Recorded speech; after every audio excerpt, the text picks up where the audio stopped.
Hello, hello, hello. What's up this afternoon, everyone? Welcome, welcome, welcome. Fine Monday to you all. Good to see ya, good to see ya. Good to see ya. What is up, Xeris and Mr. Peaches and Zach Zelda? Yeah, so the video should be fixed. I am not sure what happened. It went up, and then for some reason I just looked at it. It was set on private, but it's back up. So the video is up if you're looking for today's Budget Magic. Hey, what's up, Beer Snake? How are you today? Bettymon, good to see you. Jigsaw, Filberto, Electrovades, Eternal, Jesse, Silver, Rockalypse. Welcome to the Fishbowl. Thank you so much for your subscription. Big soup here for you. Thank you, thank you, thank you. So today it's a standard day. We're gonna play some more standard. Although I don't know. What do you think? How you feeling about standard right now? We have streams tomorrow and Thursday too. Should we keep standarding? Should we focus on some other formats? What formats are you most hyped to see right now? Today we got a sweet standard deck. Hopefully, we got a few. So we have 3 decks we might play today. First, I mean, if you see Storm Herald, it's standard, you gotta play it. So we're playing some 4-color Storm Herald. Also, for backup decks, have Gruul Aggro Landfall, which is not an Omnath like combo deck. This is kind of like the deck we played in standard, or played in modern, where we're just like making land drops and hellhounding you and brush firing you. So we might try that out too, and then Esper Doom. Some people love Esper Doom, and apparently there's a new version. I like that Doom Foretold can eat away Lucky Clover, so we'll see. Maybe we do some Dooming too. We'll see. Legacy, Pioneer, Historics. Tanner's been bad between Rogues and Omnath. The Rogues deck hasn't started to bother me yet, honestly. The Omnath decks, on the other hand. Silver Oak, welcome to the Fishbowl. Thank you so much for your subscription. Big super here for you. Thank you. Yeah, maybe we'll do some Bonner this week too.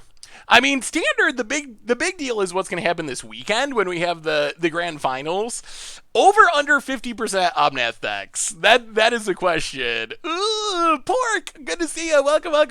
So hopefully everyone had a wonderful weekend and is I don't know, is doing all right. It's been a weird Magic week. It's been a super weird Magic week. My focus is, we've talked about the secret lair drop. We've talked about all this negative stuff.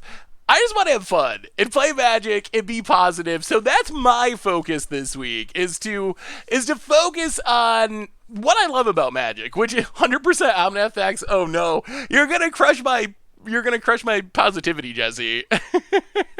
Way over. Oh man. But that's my plan. Like, we know all the bad stuff going on, so let's just like have some fun, chat, play some Magic. What did you think of the Among Us stream? Whoever was here for the Among Us stream, I enjoyed it. I thought it was actually really fun. I think it would be fun to do with viewers sometime if you're interested. I don't know how many of you play Among Us, but it definitely could be super sweet. What do you think about the outcry of Captain? I think Captain was, I mean, the idea was silly. It was never going to work. I've seen lots of people try to create formats. I myself have tried to create formats. If you've been around for a while, I tried to create No Reserve List Legacy. It actually had a decent amount of support from people. There was like a Reddit, and there were like some LGSs at doing tournaments, and even that didn't work. And I felt like that filled an actual need other than like spiting wizards in the rules committee. I think there's like an actual argument for No Reserve List Legacy. So, I mean, I didn't think it was going to work. Like, I'm all for people creating their own formats, but I think like spite is probably not the best reason to create a format. I also think that, like, I don't understand how it's different than the rules committee. Like, aren't you just creating your own rules committee? How does that make it better than the actual rules committee? So that part kind of confused me. Like, aren't you still just putting like a bunch of people subjectively in charge of the format, and they're going to dictate their rules to everyone else? Is that actually any different than the rules committee? I don't know. So it was definitely a wild ride. I've never seen a format start and end all within one day. So equip and chat destroy. Welcome to the Fishbowl. Thank you for your subscription. Big super here for you. What are your thoughts on Rick from Walking Dead? Is Legacy playable? Yes, with an asterisk. So Is Rick Legacy or Vintage playable? In humans, I think the answer is yes. The problem is humans are pretty fringe in those formats. So while I do think humans decks in Legacy and Vintage will play it, they're fringe decks. So I don't think you're going to see a ton of Ricks. Maybe you see a couple of copies in humans list, which are a fringe list. So I think it'll see play, but I don't think it's going to see a ton of play. And I don't think it, even though it's a really good card, is going to make humans go from like tier 3 fringe Legacy list to like top tier best deck in the format or anything. Yeah, it was weird to see it all foils. I was expecting it to be non-foils as well. Among Us list, yeah, Among Us list would be a sweet idea. We'll have to do that. One thing I noticed is Gabby does like Viewer Appreciation Day. I think it's like the first something of every month is a Viewer Appreciation stream, and they just like play random games and stuff. That could be a fun idea to kind of like steal and do in the future. Oh, I gotta see if I can find this Reddit post. I gotta get your opinion. I gotta get your opinion on these things. And then I promise we're gonna play Magic. But let me pull this up because it's pretty interesting. I don't know how many people have seen it. It's someone who goes through like URL registries and tries to find wizard stuff. Some of it about what is possibly upcoming is pretty interesting, and I gotta get your opinions. Belden, welcome to the Fishbowl. I'm doing well, Belden. I'm excited to play some Magic. Thank you for your subscription. Big super tier for you. Thank you. Idea for the end of the stream, Among Us. Ooh, I don't think we're gonna do it every stream or anything. I think it's better as a special thing that's planned out a little bit more, honestly, because I feel like to do it right, we need to like have a Discord room and get everyone in a call so we can talk to each other. I feel like that would be really difficult to do, like, spur of the moment at the end of the stream. Are you guys going to put any Among Us gameplay on the channel? So, the Among Us stream is up on the replay channel. Whether or not it's going to be, like, edited down into something, I'm not 100% sure, but maybe. But what I want to ask you about, so here is the rumor mill. So the rumor mill, this is stuff that someone has found URL registries for, or something like that, public record stuff. I'm curious to what you think about the upcoming World of Magic, apparently. Hey, what's up, Grateful Dead? How are you? So number one, Innistrad Midnight Hunt, Innistrad Crimson Vow. Makes sense. We heard there were werewolves and vampires. This would be the wedding vampire thing, which we already knew about. Midnight Hunt would be a werewolf set. I mean, I don't know if there's going to be any crossovers here or not. What would the crossovers be? So if you're going to do a crossover, I would assume that, like Twilight? Is that what vampire way could you go? I assume like Twilight. Oh, I can move it, so. I assume like Twilight would be the crossover. Buffy? Oh, Buffy would be interesting. Oh, Castlevania would be sweet. Castlevania would be super sweet. And then werewolves. What would you do for a crossover for werewolves? Why are there two Innistrad sets? We don't actually know yet. It hasn't really been explained why there's two or how that's going to work. Darkstar, welcome to the Fishbowl. Thank you so much for your subscription. Big super cheer for you. Also interesting, upcoming secret lair drops potentially. So these are names. Secret lair drop, read the fine print. Secret lair drop, like, rules lawyering? I don't know, like, rulesy cards? What could that possibly be? Secret lair party hard shred harder. Shred. Shred is like skateboard, right? That is a skateboarding term? Skiing? It's gotta be skateboarding. Hey, what's up, Curix? Happy Little Gatherings. This is the one I'm most excited for. Happy Little Gatherings. If it is Bob Ross basic lands, and they actually got Bob Ross art on these lands, that is a secret lair drop that I would buy a bunch of. Like, that is like a dream secret lair. I think that has to be one of the coolest secret lairs I could possibly imagine, honestly. McFly, welcome to the Fishbowl. Thank you so much for your subscription. Big super here for you. I don't know how that works. Like, do they like license out Bob Ross art? I don't know the rules to it, but that would be the sweetest one. Seb McKinnon art, hopefully they give him some good cards, but the art's going to be sweet. Extra Life, no idea what that's going to be. And apparently no core sets for the next 3 years. So that's the rumors. It's it's not confirmed. This is public record stuff. So a little bit of speculation mixed with like Wizards or someone registering domain names for this stuff. Pretty interesting though. I'm definitely most hype. Oh man, Bob Ross Secret Lair would be so sweet. Seb is gonna be sweet. I don't know about the skateboarding one or whatever this ends up being. If it's just like party stuff with skate, I don't know. I don't know. Andrew WK crossover. Crimson Vow Red Wedding from Game of Thrones. That is one of the best seeds. For Bob Ross, they could have just had the artist follow his technique. Bob Ross showed everyone how to make his art. I feel like is that less cool though?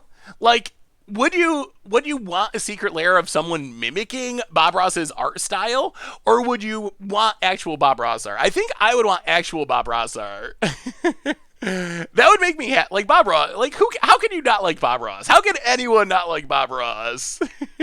You said yourself to stop buying from Wizards. That's not what I said. If you read the article, what I said very specifically is to not buy products you don't agree with from Wizards. I didn't say don't buy Magic cards, period.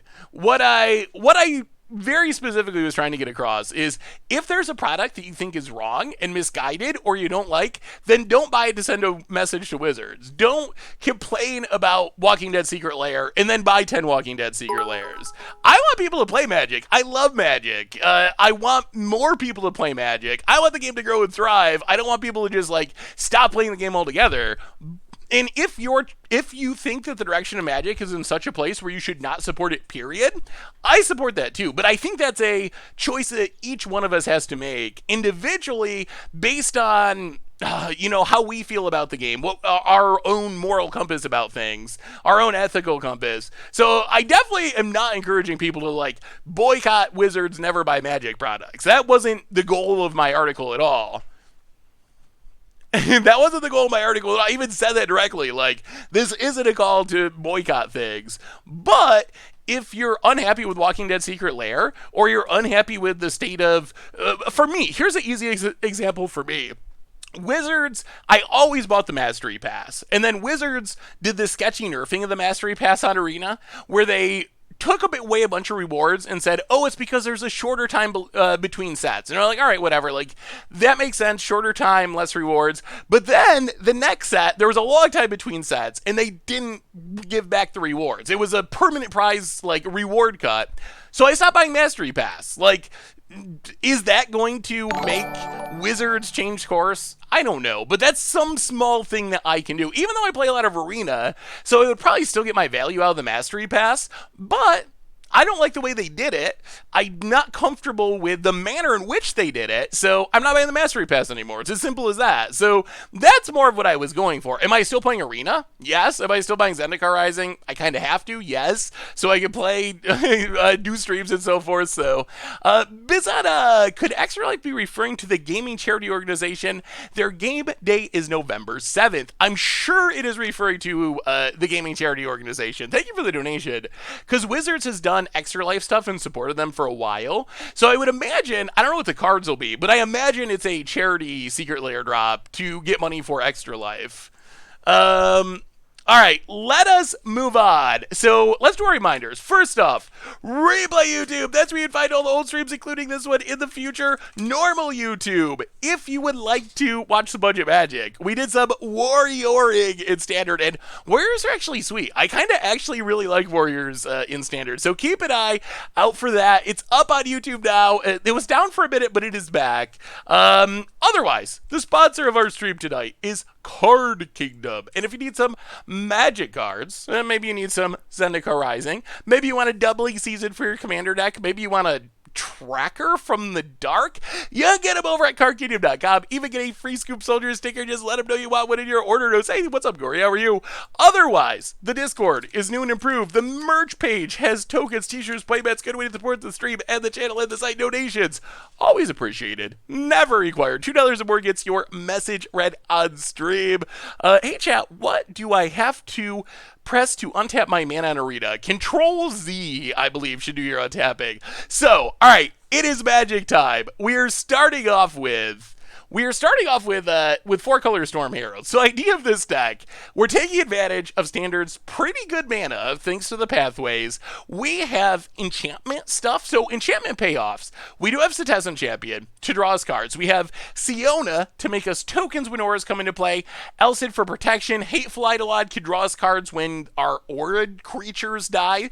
We got auras to put on our creatures. Sentinel's Eyes, Wolf Blare Blessing for removals, Cetessan Trading for trample and card draw, etc., etc., etc. Some Demonic Embraces to go to the air. But the sweetest thing our deck can do, by far, is to fill our graveyard, maybe using stuff like Temrat Calls to Dead, maybe from sacrificing our stuff, having it die, and then we play Storm Herald. Storm Herald comes into play, it's going to get back all of our auras go on Storm Herald, or other things, and we smash our opponent for lethal on the spot. We can even reanimate it with Call the Death Dwellers.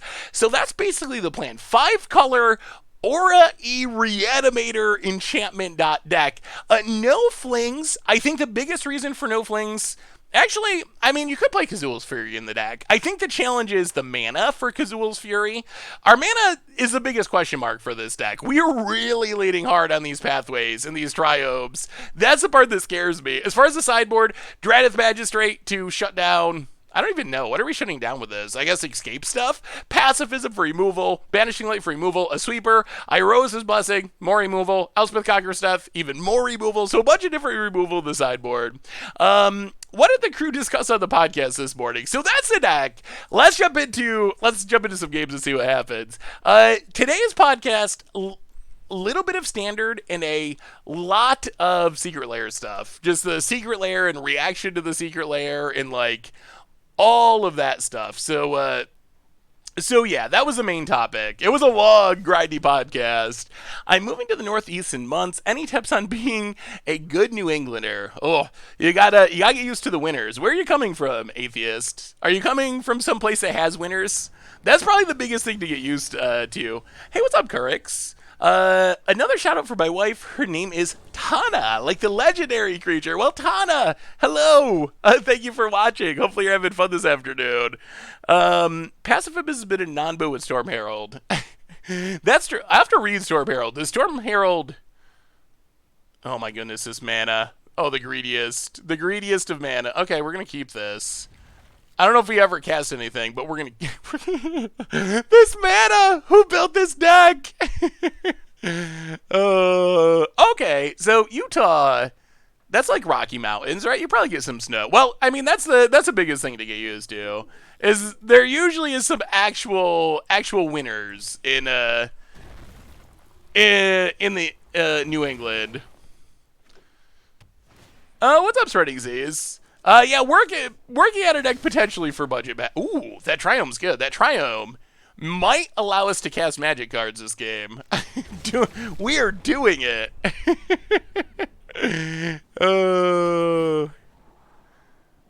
Do I have an accent? If you're from someplace, you don't actually think you have an accent. Do I have an accent? Do you think I have an accent? Let's play Siona. Go dig it. Really? A whiff? A whiff? What kind of accent do I have? Is that the mountain thing? Mountain? Leaving out some letters? The Bills are actually good somehow. Like, I'm shocked. And I still, as a longtime Bills fan, I still don't necessarily believe it, because the Bills, they're really good at breaking your heart and making you think they're good and then not being good. But I think they might actually be good this year. This might actually be the year. I gotta say, I'm like literally shocked about Josh Allen. Like, that part is absolutely shocking to me that he is playing as well as he has. Because I have been a big time Josh Allen critic and thought that he was like downright bad, but nondescript North American accent. Okay. I don't have a New York accent. I kind of wish I did sometimes, because I think the New York accent is funny, but New York is big enough that you don't have the New York City accent if you live in upstate New York. If anything, I think oh no. Oh boy, that's bad. If anything, I think in upstate New York, you actually talk more like a Canadian. You kind of have a little bit of Canadian accent. Love the Goldfish Among Us stream, but thanks to Zelzak for letting us get in a game after. Yeah, that was super fun. That was super, super fun. We will... I kind of want to do a... Oh, boy, we're having all kinds of trouble keeping a creature, and our opponent's just playing massive flyers. Siona. All the... I mean, if we ever untap, we can... we also don't have lands. This is bad. This is real bad. I feel like we're not getting anywhere with all this. A boot. It's a boot time for one of our creatures to stick. Gnomes to bed. Welcome to the Fishbowl. Thank you so much for your... Are we dead? Big skip for you. I think that we'll do a viewer Among Us at some point. We'll have to figure out how to make it work, but that would be super fun. I assume a bunch of people have it. What times are your Legend of Runeterra stream? I have not played a single game of Legend of Runeterra. Like, zero games. All right, how do we get out of this? Can we get out? We're at 8. Oh my goodness, this is so bad. Well, all right. This is all we got. If we got removal, we're dead. Okay. Well, that did not go well. I mean, I guess our opponent had a pretty good draw, and we had a very awkward draw.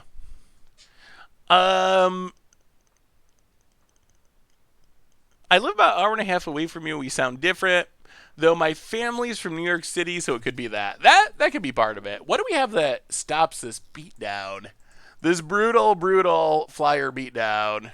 4 damage. Satessa. Wow, sideboard. This deck. It's so janky. Oh, it seems like it could be sweet, though, if it gets going. That was awkward. Oh, it's only 22 lands, too. Oh, this deck is green incarnate. 4 colors, 22 lands. I'm sure it'll be fine. Count Joko, welcome to the Fishbowl. Thank you so much for your subscription. Big super here for you. Thank you. So Storm Herald does it enters the battlefield to return any number of auras. Yeah, so we don't have to return pacifism. So I think pacifism's fine. We don't have to return it if we don't want to. So we'll bring those in. Ugh. Iroas's Blessing, I guess? Go down. What do we cut? Maybe we just trim, like, Call the Death Dweller, Sentinel's Eye. Siona was pretty bad that game. And... what else can we cut? Yeah, let's go on one Blessing. Our creatures, let's try it like that. Yeah, I mean, if we can shut down a creature permanently with it, I'm happy with that. How is Mogus's Favor not in this list? All right. 1 land, no keep. We're really good at having this... Oh, boy. Okay. Well, we'll keep this. We have bad mana, but that's okay. That's what's expected.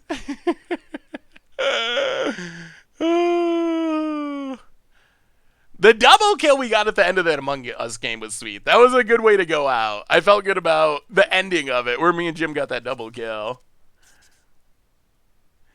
I feel like if you're playing pacifism, you're making a mistake. I understand it's jank, but there should be a line somewhere, and that might be it. I mean, it's a sideboard card, and this is not a deck that I built. This is a deck that someone played. I think it was the Red Bull tournament this weekend, but it was an actual deck that someone played in an event. So I didn't build this from scratch. Yeah. This pathway is going to be brutal. We really need white and green, and for some reason our second land's always Aghanim's Awakening, which we really do not want. I mean, pacifism... I feel like pacifism is especially not good in this format because pacifism does not stop Omnath or Lotus Cobra.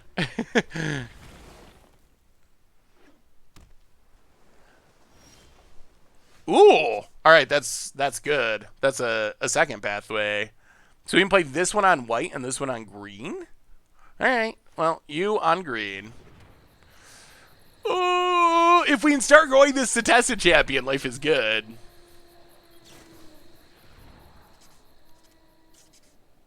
As a free-to-play player on Arena, I've got Cycling, Flash, and Rogues working on Simic Kicker. Yeah, Simic Kicker is fun. I would be down with kicking again in the future. Well, play this on white. Please live. Please live. If we can grow this, it should be very good. And we start drawing cards. If they have that Royal Interruption, though, then we got nothing. Just want to say that with the reveal of Lucille, I find that now we have to be wary of the possibility of bonus cards within Future Secret. Oh, no, no, no, no. Well, our mana's improving.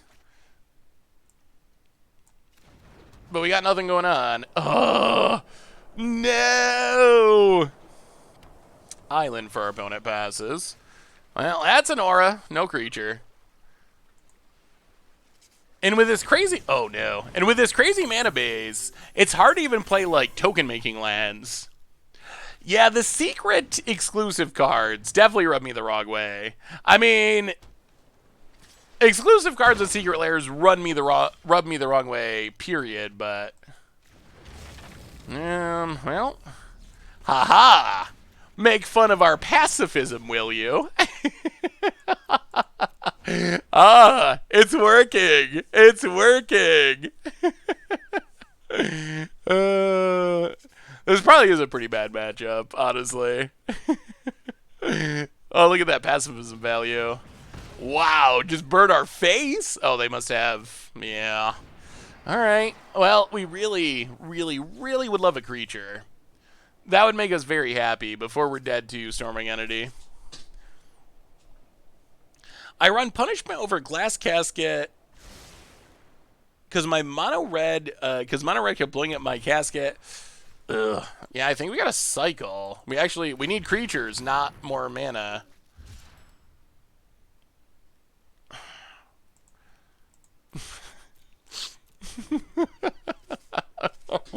Oh, the saddest Storm Herald.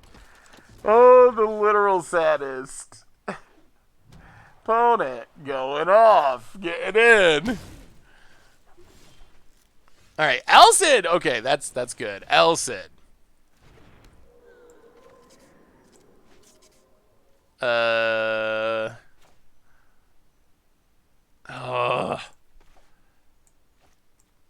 All that glitters.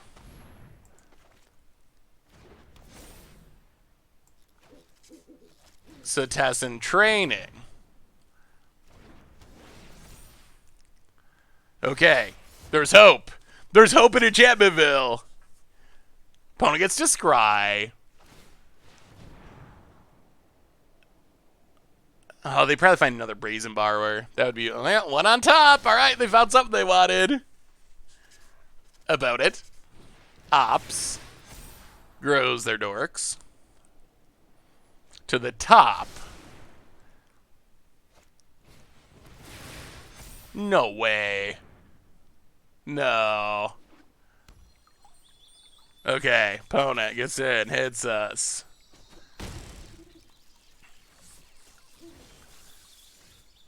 Ugh. So the problem is... Oh, we have trample, so that's fine. All right, we should be good. We should be good. So we get to Sentinels. Ugh. How do we do this? We just gotta go. We gotta go for it. Sentinel's Eye on Elcid. Cetacean Training on Elcid. Draw a card. All that glitters, Elcid. If this is a Brazen Borrower, I swear. I swear to the magic gods. Attack. So he can block and sack, but that's fine because we have trample, so it doesn't fizzle.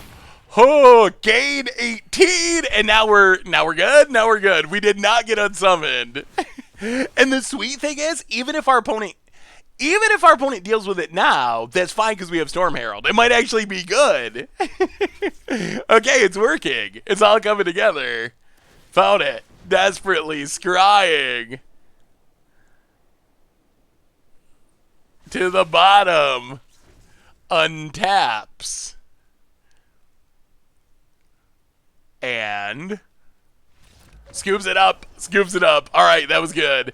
And it kind of worked there. It kind of worked. In chat, you know what won us that game? It might look like it was Elson. It might look like it was all that glitters. I think it was pacifism. I think pacifism won us that game. Saved by the pacifism. I cannot wait for Kaladesh Remastered to bring us Panharmonicon to Arena. We will play many Panharmonicon decks in Historic once it does.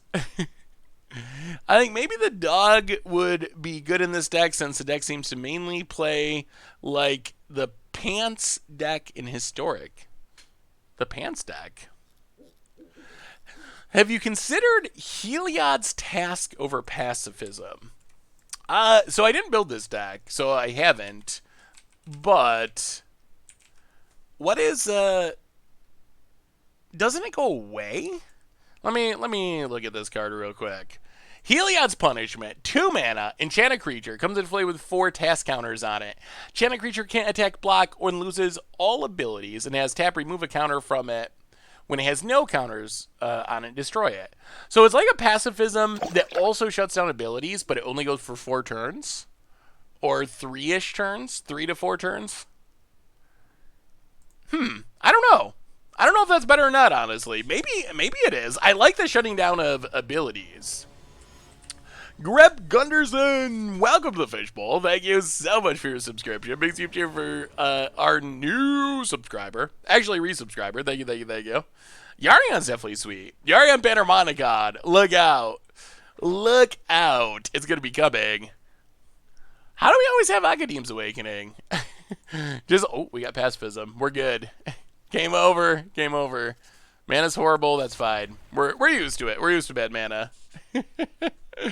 Heliod's Pilgrim might be better than Siona. I've never usually have luck with Siona. For some reason, Siona is just like an invitation to get blown out and whiff with the ETB somehow. Ooh, Well, alright. Elcied. Get down our lifelinker. Go. How do you feel about having evergreen cards in Standard, like specific cards like Shock, Mana Leak, Doomblade, Murder, for example? I understand their boring factors. The boring factor may bring you the format. Just curious about your opinion. So...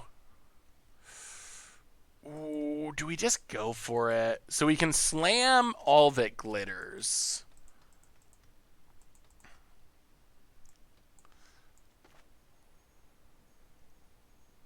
I'll play this on black.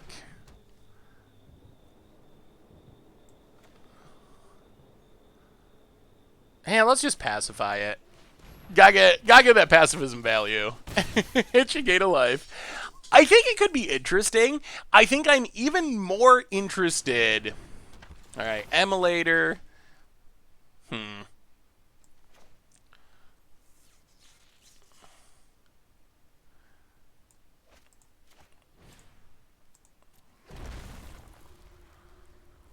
I think I'm even more interested.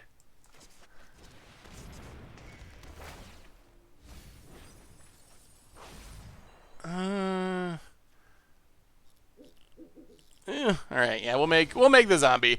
I think I'm even more interested if they're getting rid of core sets for the next few years. Then I think that it becomes even more... Alright, another Emulator. Then I think that it becomes even more appealing to have cards that are always in Standard. Ooh. Alright, Exile Temrat Calls the Dead. Make a zombie. Play this on red.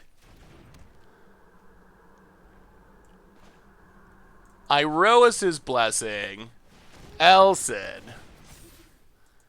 Kill the Emulator. Beat you down. Gain some life. Okay, things are coming together.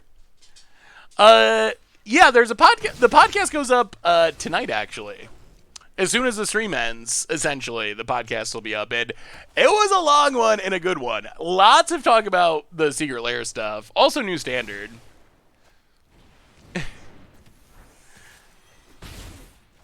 What kind of cards would you always want to be in standard and why?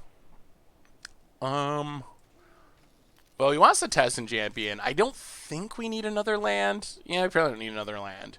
So to the bottom. Demonic Embrace. A zombie. Pathway on green. Elcid. Hit ya. And we're out-aggroing the Sprite Dragons. Put it out to 10. Protection achieved. And we're actually in really good shape. So I would imagine that the cards in Standard, if we are going to put cards always in Standard, I would imagine it to be things like duress, negates, cancels, kind of just those cards that are always in Standard anyway. I wouldn't want like good, how do I want to put that? I don't want to say good cards. I envision them being like sideboard style cards that you want to exist in every format to solve specific problems. What you don't want, yeah, Opt would be another good one. What you don't want is Omnas or Uros, or even like, I don't even think you want Cetessan Champions or things like that. I think it would all be, I would imagine, all be like commons. Like a set of 50 commons that always exist. Maybe commons and uncommons at the best. So yeah, those disenchants, naturalizes. The thing is, I feel like Wizards puts a lot of those. Do we just win here? Probably.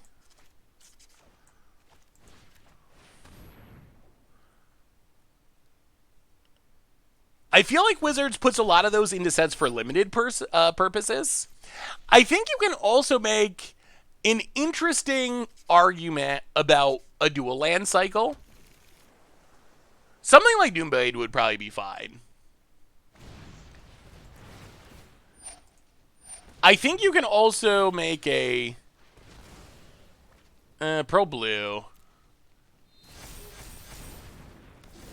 and kill ya. And it worked. And it worked. The jank pulling it off. I think you could see an argument about a dual land cycle too. Like, you could definitely do the tap gain lands. They're always in Standard anyway. But that would be the one place I could see having a rare cycle. I don't think it would be fetch lands, but maybe like the core set buddy lands, temples, something on that level. I think having those always in Standard would probably be fine. And then you'd always have like a baseline Evolving Wilds. I don't know about Fabled Passage. I mean, I guess Fabled Passage would probably be fine too. But I kind of like that idea. I think in theory it's less necessary if we have core sets, because that's kind of supposed to be where those cards show up. And the nice thing about not having them always in Standard is you can like change them up a little bit. Like maybe there's times you want Heartless Act instead of Doomblade. Not because there's really that much of a difference, but just because you probably get bored of Doomblade after a while, or bored of whatever. Like, so I could see the argument for not doing it for variations, but Battle Bond lands always in Standard. Those lands don't seem that good for Standard, right? Just they're worse than the game lands, actually, I think. Want to know somehow. No, someone just asked if they thought that would be a good idea. I don't know why Lightning Strike is not more evergreen, actually. Hey, what's up, Jonathan? How are you? We are 1-0 right now. Our deck is super janky, but we're 1-0. We janked him out. I think really our deck doesn't feel that bad. The mana is just very sketchy. Very, very sketchy.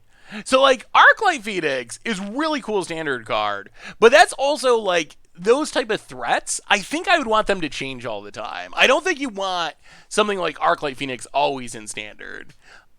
A Phoenix always in Standard? Sure, like, but I want them to vary and be different so Standard always feels fresh.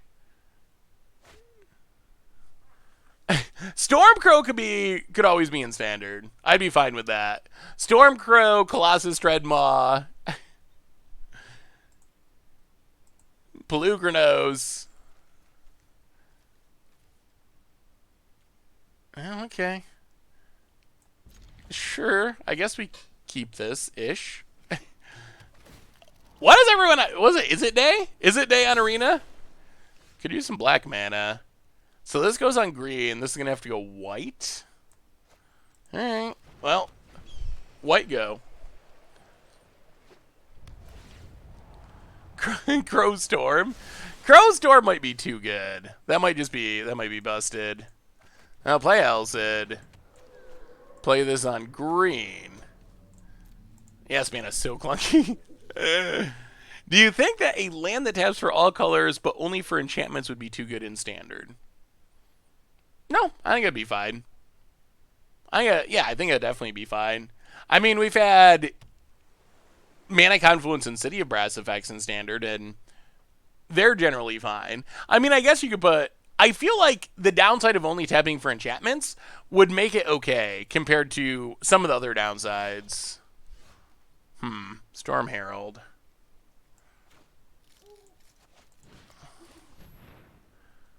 Well, Sentinelize. Opponent looks like Grixis control, so probably has counters it. Okay, sure. Counter our escape 1-mana aura. You got us. Found it. Making land drops. Agonizing Remorse. Sure. No, Hero's Downfall, I think, is actually, I would say, worse than Murderous Rider. So, I think Hero's Downfall is perfectly fine. Mastermind's Tome. What did our opponent take? Oh, Call the Death Dweller, alright. So, they're just going to counter and kill all of our stuff until we give up. Ugh. Well, alright. All that glitters. 3. Grixis Control is funny. Grixis Control was the 4th most played deck at the tournament this weekend, and it won like 42% of the time or something. So a lot of people played it, and a lot of people lost with it. The hardest part of playing Control is knowing when not to use counter kill spells. Very true. The best... Oh, our mana... The best counter spell is the one that is left in your hand. Same with the removal, honestly. The one that's still there when the game ends, that is the most important one. Well, I don't know if this is a good matchup for our deck, but the tournaments this weekend suggested that Grixis is really bad in standard right now.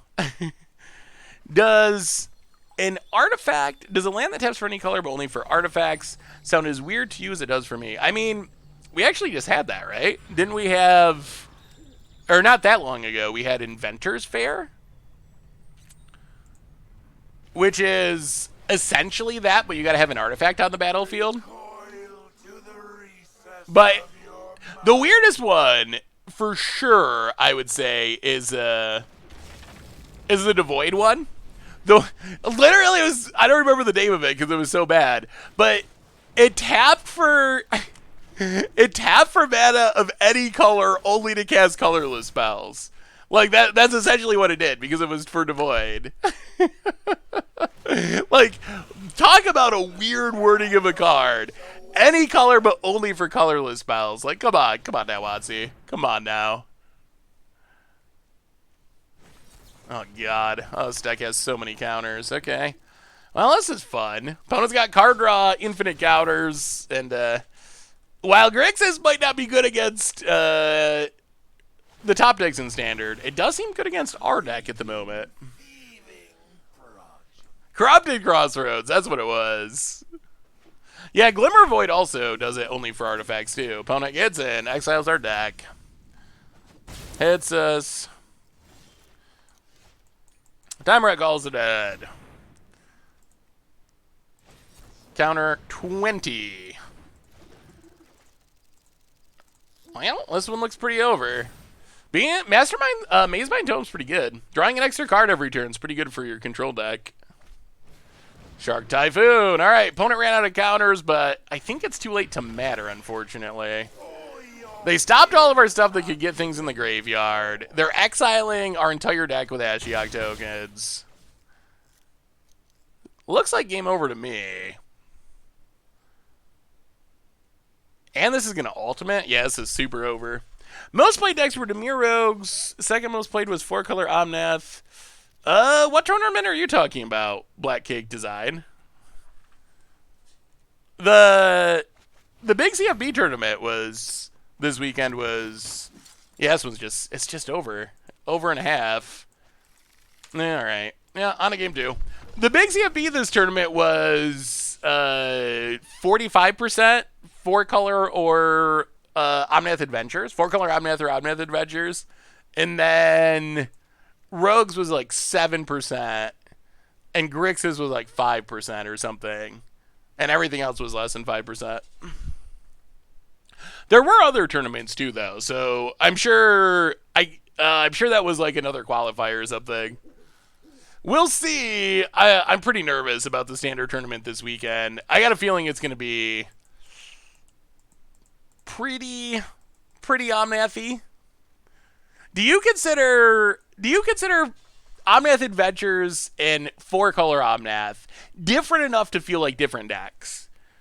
Like, I know technically they're different decks, but if you run into them on standard and you play against them every time, does it feel different to you? Like, I think they technically are different decks, but are you like, oh no, I played Omnath for the 3rd time in a row? Or you're like, oh, okay, like, it was Adventure Omnath, so it feels different.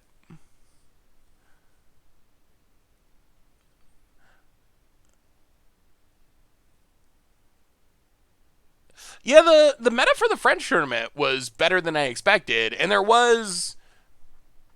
don't know what to make of it, honestly. So the meta from the French tournament that we just saw was decent. The standard challenge on Magic Online was surprisingly diverse, at least in the top 8. We don't have like full metagame breakdown. But the standard challenge results were surprisingly diverse. But then the CFB event was like almost getting close to 50% Omnath again. So I don't know what to make from that. I think really, well, we got lands this time. I think really the big determining factor is going to be this weekend. I think that literally, I think that's going to determine how things are going forward. And I expect that because it is a grand finals and it's a relatively small tournament, and pros are going to play the best deck 100%, especially a tournament like this. I expect that tournament will be less diverse than most, I would say. So I'm expecting the numbers from this weekend's tournament to be pretty brutal. And I think that's going to lead to calls for bannings. And I mean, I think we're already at the banning point. So that's kind of like my expectation. Maybe it won't go that direction. But I think the grand finals will probably be less diverse than some of the other tournaments, just because of the structure of the grand finals. Well, we're getting our colors going. That's good. Cetacid Champion. Go. Does the Godzilla treatment remedy the secret layer situation for you? Yeah. I mean, that, or my concern with the secret layer is 100% accessibility. Like that, well, so, sort of. The Godzilla treatment combined with an actual release of the cards in the secret layer drop, that would take care of my concerns. Like, my concern is 100% accessibility. That is my only concern, really, in all honesty.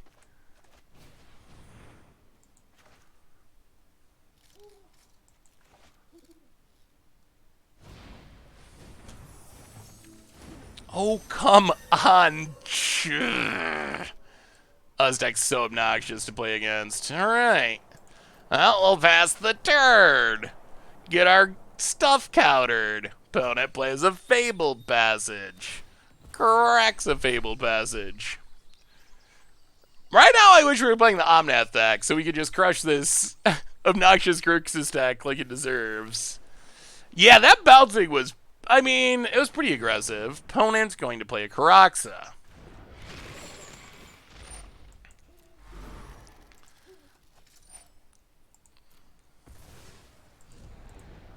Opponent.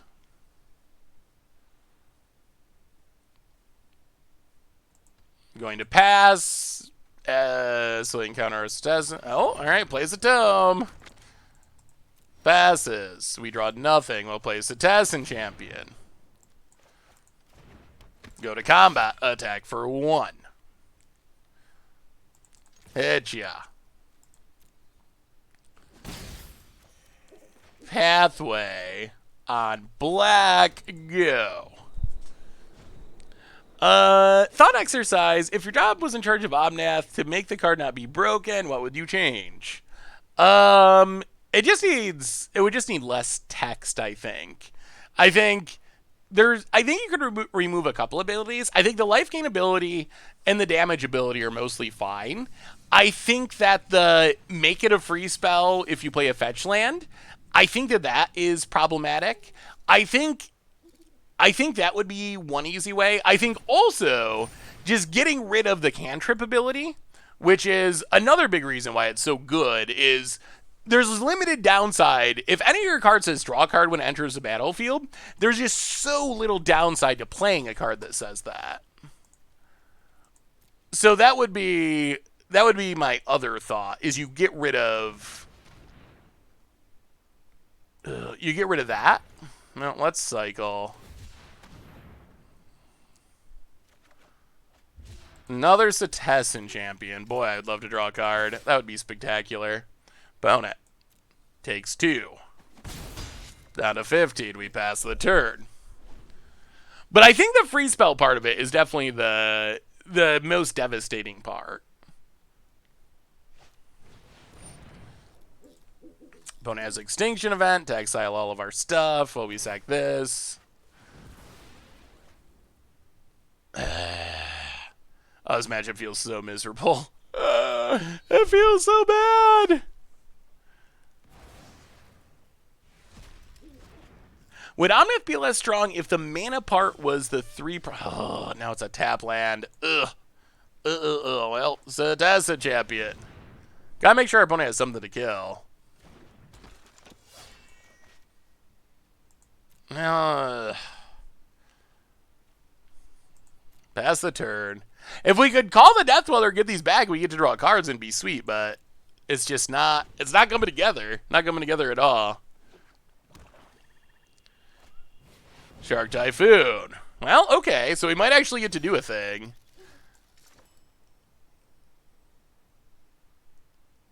Call the Death Dweller. Get you and you. Draw a couple cards. Death Touch. Menace. Draw 2. Grow the champion. Okay. Okay, we're coming for you. Another Storm Herald. Well, Hateful Eidolon. Draw a card. Okay, we're doing things. Alright, now we're going to play the Triome. Play the Triome. Go to combat. Hit ya. Somehow we still have all odds. So if our opponent has Extinction Event, we're so in trouble. Restrict Omnath to 1 copy. I don't know if I like the idea of restricting cards in Standard. I feel like maybe it doesn't matter at this point. I already don't know half of the cards that are legal in Standard.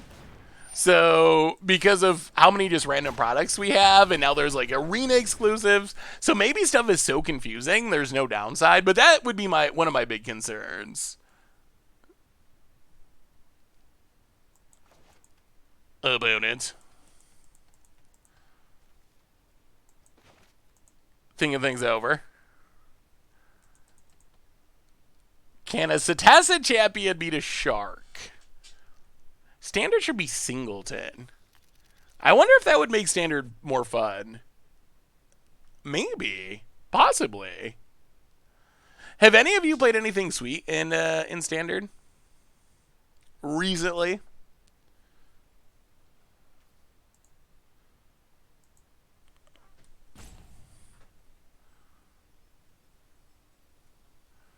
Uh, what am I? What am I looking for in my Twitter, Snapster?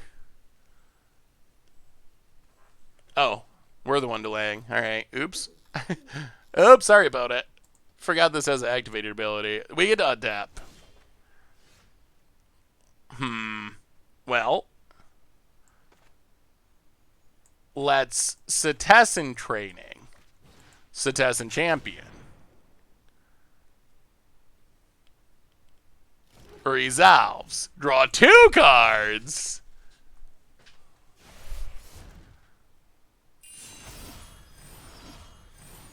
Cetizen training. Cetizen champion. Draw 2 cards. Okay. I like where this is headed. Oh, land on red.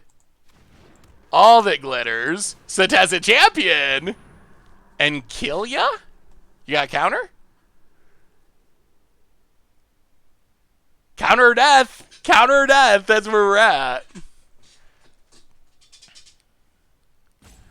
How is your card going to be when they make secret layer content creators?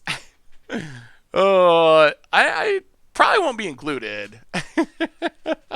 That would be my guess. Okay.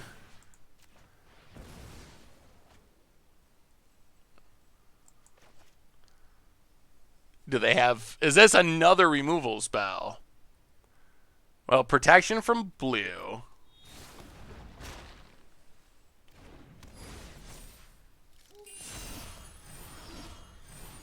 And hit ya? And kill ya? Through the sharks? Through the removal? Through the counters? Alright, maybe we can. Maybe when things go well, we actually can beat this deck.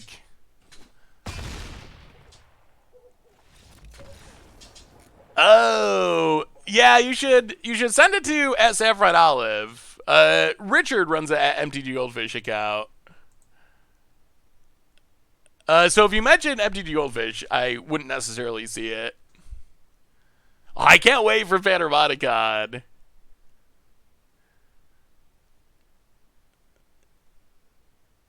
Oh, thank you, Snapster. All right, let me look.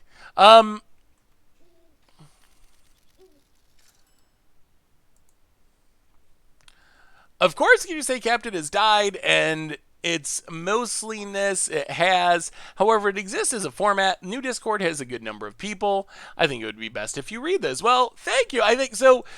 I mean, so I think that it's cool that people are trying to make their own formats. I always support people playing Magic however they want to play Magic. I can't imagine that Captain ever catches on. Like, and don't let that discourage you from trying. But my experience has been that it's amazingly hard to actually get a new format to take off.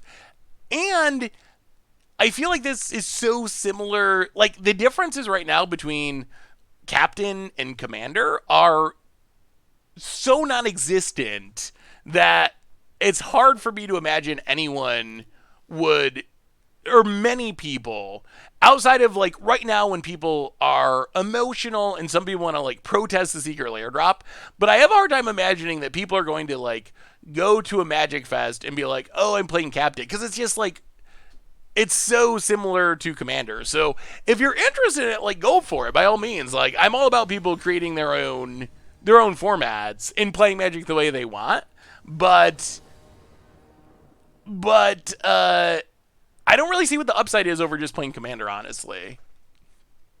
Other than, like I said, if you are trying to send like a protest vote, more or less, against Commander because of the secret layer drop, I guess I can see why someone would do it from that perspective. But as far as actual gameplay, it's hard for me to see why you would play it over Commander.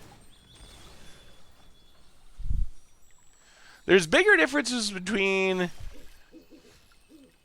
Goldfish Commander and Default Commander than Captain and Commander. I mean, Goldfish Commander is just our house bands. So we're not trying to like create our own format. And I definitely think that if your play group really doesn't like the Walking Dead cards, then house ban them. Like, that's simple enough. I would also say, like, I had a couple people message me things like, things along the lines of, if anyone ever sits down to a Commander game with me and they have one of these Walking Dead cards, I'm going to pick up my cards and walk away without shaking their hand or something like that. And I was like, be nice to each. Like, what does that do to help the format or to help the game or to help fix whatever issues you have with the secret lair drop? Like, it doesn't seem like that does anything for anyone. Like, that doesn't get rid of Walking Dead cards or even give a message to Wizards about Walking Dead cards. It doesn't make Commanders seem like a welcoming format. It doesn't make Magic look good as a community. Like, I think stuff like that's, I was going to say silly, but I think it's just wrong. Like, I don't even think it's silly. Like, I think it's just outright the wrong way to think about it. If you got issues with the secret lair drop, it's a thing with Wizards. It's a Wizards thing. The Wizards are the one that can print cards. So if you have an issue, like, send that message to Wizards, not to random person trying to play a Commander game.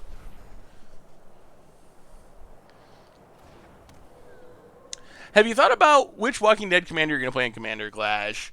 So, pretty sure not going to do Walking Dead Commander Clash.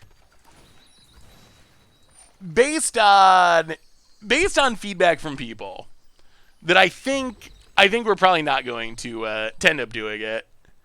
At least that's my. I mean, obviously Commander Clash. There's 4 of us, so we have multiple people that have opinions on it.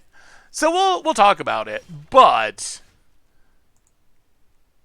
if I have my way, then we will not do the Walking Dead Commander Clash. Because I think the point of what people said was... Wait, what am I getting punted for?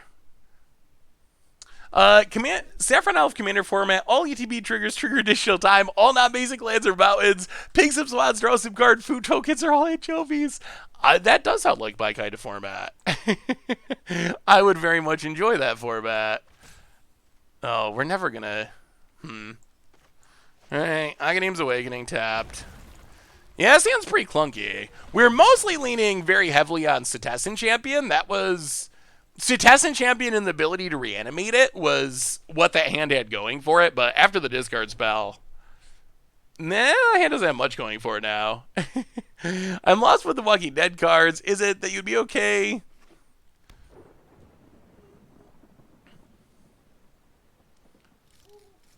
Lost on the Walking Dead cards, you'd be okay if they were just all arts of existing cards. More or less. Dylan Hunter, welcome to the Fishbowl. Thank you so much for your subscription. Big super for you. Thank you, thank you, thank you. So with the Walking Dead cards, I would be okay with them in, like, several different ways. I've said this on Twitter, but I guess I should say it here, too. Like, I'm actually fine with, and not everyone is, so I know that there's different opinions here, but me personally, I'm actually fine with the crossover aspect of it. Like, getting beaten down by a Rick or a Glenn or whatever in a legacy game, Commander game, that doesn't actually bother me at all. Can it target itself? Oh, I see. Yeah, I mean, yeah, you're right. Should have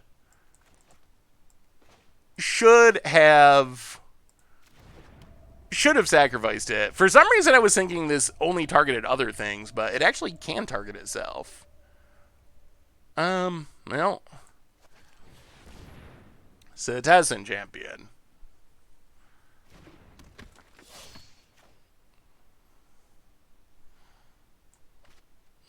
Pass that turn. So here's the things that, this is still the same match against Grixis Control. This is game 3. Opponent gonna make Sharks. Huh.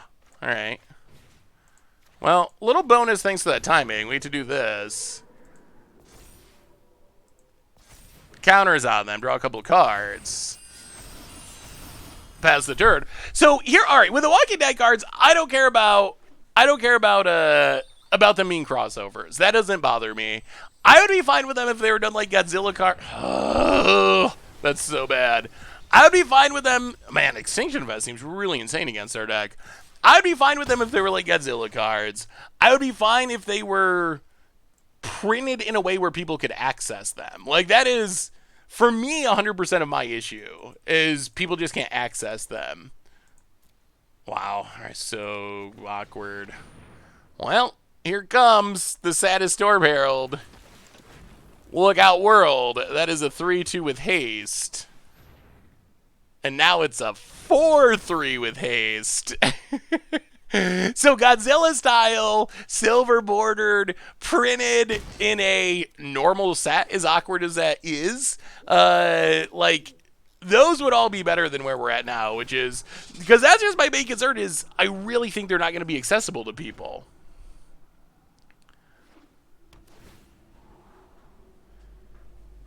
Temple of Deceit for our opponent.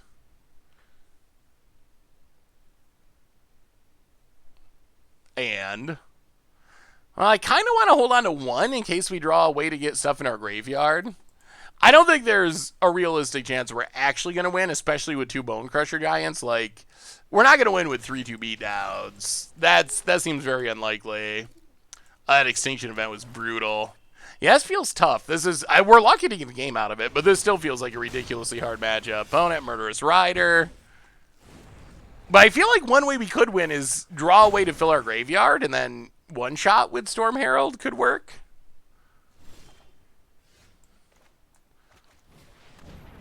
Tamarack calls the dead. Mill a bunch of Setessan champions that we actually kind of want. Well, get a zombie past the turn. I mean, that's the draw we were hoping for. That could, maybe, if things go well, set up the one-shot. That's our hope and dream. Opponent hits us. Yeah, no classification. We don't have a way to actually make classification work because of it tapping creatures. I love the article about... Alright, so we mill... Exile, Storm Herald, make a zombie. Is this our best chance? Alright. Demonic Embrace, discard a trio. Oh, opponent lets it go. 5.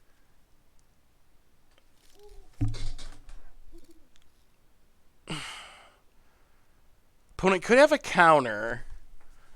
If they have a shark, we're dead. If we Storm Herald, 5, 6, 7, 8, 9, 10.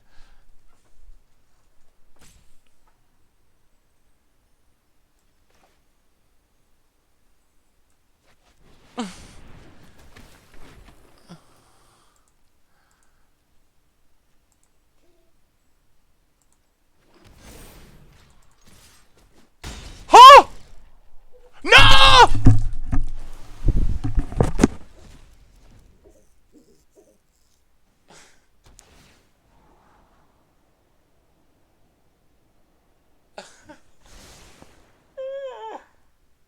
Oh no!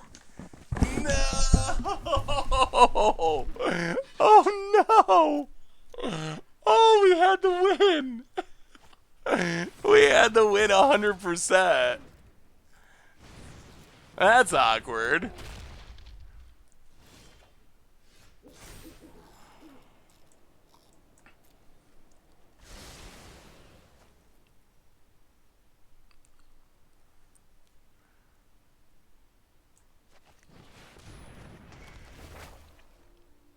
All right, Bone Crush. Okay, we might still be okay. We might still be okay. Whew! Wow! Wow! Wow! Wow! That, yeah, you can yell at me for that one. That wasn't just a punt. That was a ridiculously bad punt. Agonizing Remorse takes our All That Glitters. Takes our Demonic Oh, no. Okay, so we're gonna lose then, actually. Wow.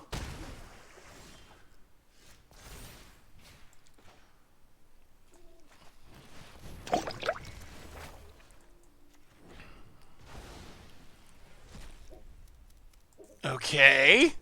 Oh, that was bad. Desi J, welcome to the fishbowl.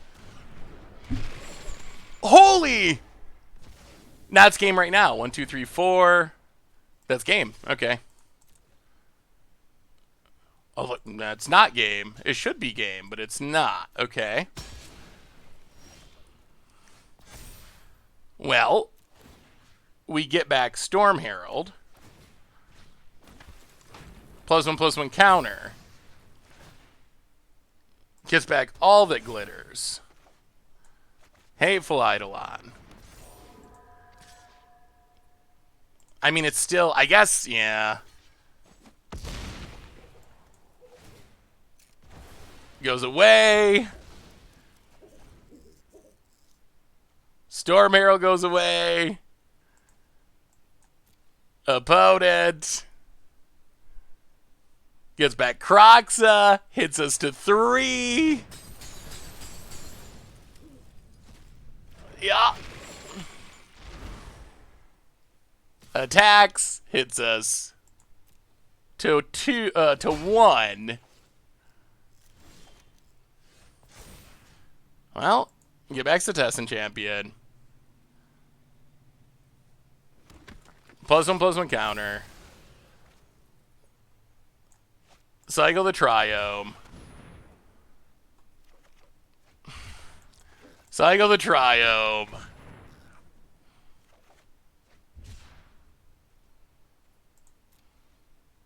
Pass the turn. Definitely punted this one. Opponent gets in. Gets in. Well, block and block. Oh, what a brutal loss. That one's very much on me. Could you have demonic embrace, all the glitters, attack to the air, and force to chump, and still have flying lethal? I mean, we would have just won the game if we had put our Storm Herald stuff on the right creature instead of putting one on a Summoning 6 zombie. Like, we just win the game right there immediately. Well, Sentinel's Eyes, draw a card.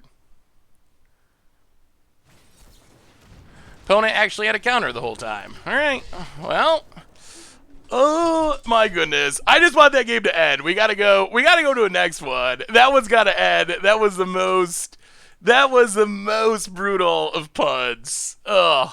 Wow. Wow. We just gotta move on. We gotta move on to a different game, I think. Yeah, we could have replayed the eyes. Ugh. We should have won that game 5 turns ago. We should have, like, the game was over. The game was over because of our main combo with Storm Herald. Like, we got to move on to a different game because I'm having a hard time moving past that Storm Herald putt because it was so brutal. I think we just need to move on and clear the palette. Move on to a game that's different.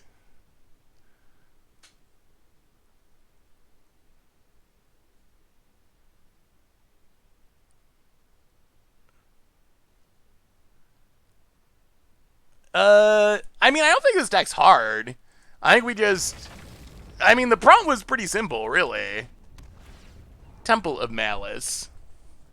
The zombie... The timing of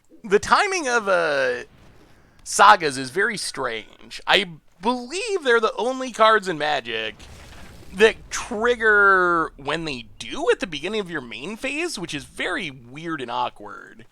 So... the end result was just that we put it on a Summoning 6 zombie that had been created that turn rather than... It's correct to split up your Storm Herald stuff. So that's what we were trying to do. Because then if your opponent can kill a creature, you still get through as much damage as possible. So that was the idea that we were trying to do there. But we just put on a Summoning 6 thing and it cost us the game.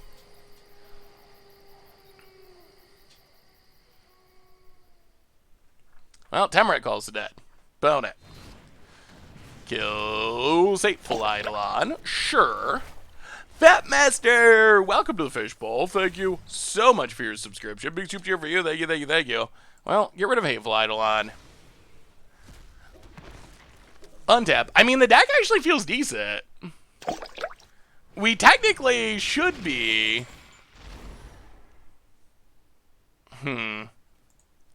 We technically should be 2-0 right now. Kringle Miser, welcome to the Fishbowl. Thank you so much for your subscription. Big super cheer for you. Thank you, thank you, thank you. Well, mill some stuff. How much damage do we have? Wait, we better count, actually. So we make... Well, Exile's the Tessin champion. If we Storm Herald... So this is 3, 6, 9, 10, 11, 12, 13, 14, 15? So not quite lethal. All right, so I think what we do... Play this on white. Call the Death Dweller. Force the Tessin champion. Elcid. Draw a card.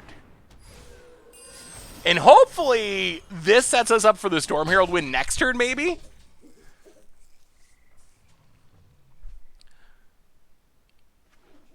Yeah, I don't know. Arenas has a bunch of visual bugs with rank right now. Can you make an updated version of Mono Black Underworld Abyss Devotion? Ooh. Yeah, I could probably do that at some point. That would be super... That'd be super... Oh! Alright. Alright, alright, alright. Well, we'll keep both of those. Alright, Storm Herald. 1, 2, 3. Put it on you. I guess it doesn't matter. Trigger, trigger, trigger. Land on green. Oh, this is showing what our deck can do.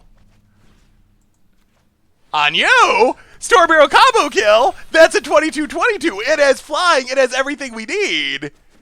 Whoa, there we go. Maybe this deck actually is sweet. Now, I mean, if it wasn't for the punt game, we'd kind of be killing it record-wise. I mean, that was a pretty spectacular game. That was not bad. That was not bad at all. That is deserving of a scoop cheer. I mean, the mana's rough. The mana's definitely rough. No doubts about that. So is this supposed to be the Dranith Magistrate matchup? When are we supposed to be bringing in Dranith Magistrates? Like, other than Kroxa, what is it actually hating on? It's gotta be Kroxa, right? Oh, okay. I guess, yeah. I guess it's probably okay. Does it actually... I guess being a 1-3, it dodges a single Bone Crusher. It does get Brazen Borrowed. I mean, I guess I could see that. Ish. Sort of. I don't know. I'm skeptical. I'm skeptical of... it just dies so much. It's killable. Which makes me skeptical. But I guess, yeah, it does shut down Adventures if it sticks around. Yeah, it doesn't stop lands from Escape to the Wild. I mean, I guess... no, Genesis Ultimatum just putting the permanents in play, so it doesn't actually stop that. So it's got to be mostly Adventures. I don't think we're going to bring it in against Kroxa. I don't think that's quite enough. Go down to Siona.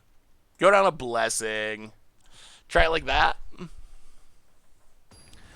I wish the deck had more ways to fill the graveyard. That seems to be one of the issues. Is we just have Temeret Calls the Dead and then our opponent killing our stuff. Alright. If we draw green mana, this hand could be good. Green mana? Yeah, okay. Well, land and Hateful Eidolon, go. Yeah, something like Cathartic Reunion, I guess, could be okay. Although then we're taking enchantment stuff out of the deck, which is a little awkward. Opponent plays Kroxa. I'll get rid of the Blessing.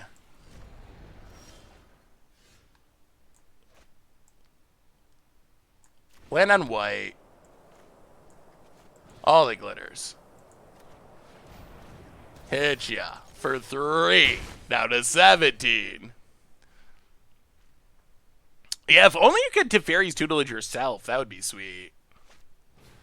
Alright, opponent's got Blood Chief Thirst. Kills our thing. Oh, there's Temerite Calls the Dead. And untap land out of 14. Passes. Ooh. Alright, play this on green. Setessa Champion? I assume it's Bone Crusher they're leaving up. Pass the turn. We might be able to set up the Storm Herald kill again. Alright, opponent has Murderous Rider. Down to 12. Let's see what we draw. Hateful Eidolon. Well, Temerite Calls the Dead. Mill some stuff. Get rid of Hateful Eidolon. Make a zombie. Pass the turn. Yeah, I could see trying a Cathartic Reunion. What's the least fun deck to play against in any format? Probably like Stasis. Legacy Stasis or something. Maybe Tron. Tron is pretty annoying. Well, mill some stuff. Get rid of Elsid. Hateful Eidolon. Sentinel's Eyes. Bone Crusher Part 20. Pass the turn. Scryland. Yeah, Pile can be annoying too. Especially, I do hate the Cryptic Loop. That is super obnoxious. Holy removal. Alright. Well, play this on black. Call the Death Dweller. Force the Tessin Champion. Hateful Eidolon. I mean, hopefully we've got through all the removal. Pass the turn. We've got through 1 million removal spells. Can we stick a Setessa Champion for once? Terror the Peaks. Well, all that glitters. Our man is so awkward. Actually, let's Sentinel's Eyes on Setessan Champion. Exile. Grow it. Demonic Embrace. Grow it. There's a Storm Herald too. Play the tap land for red mana. Get in, hit ya. Down to 2. Okay. And the Storm Herald's in hand. Opponent plays a land. Even if they kill it, I think we win with Storm Herald. Oh man, it's happening. The deck is actually working. It looks so janky, but it's actually working. Yeah, Magistrate would be good against all these adventures. And yeah, maybe we should have brought it in. It does hate on all of our opponent's hand.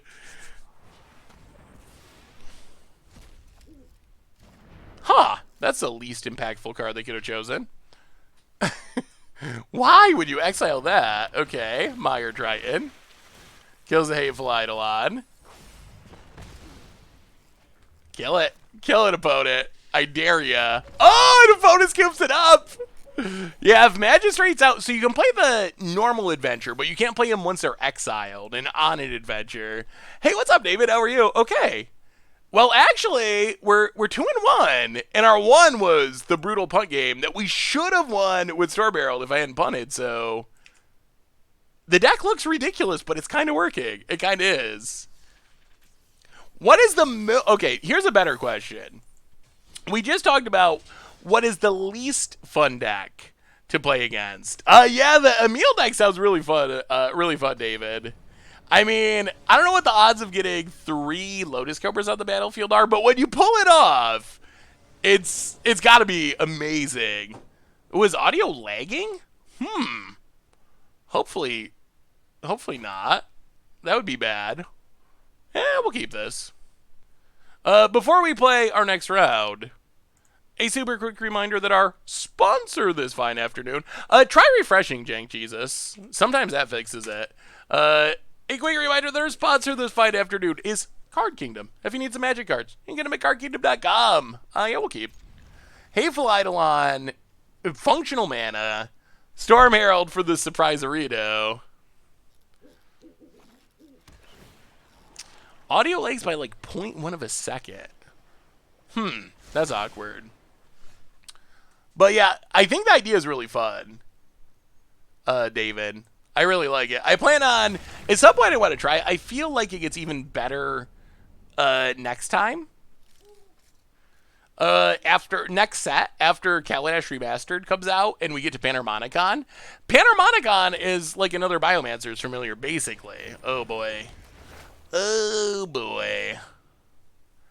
A lot of people try Control for some reason. Favorite food? Milkless cereal.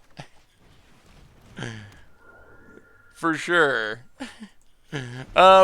Actually, I mean, how can you go wrong with like a cheeseburger? Cheeseburger's pretty good. I don't think you can go wrong with a cheeseburger, honestly.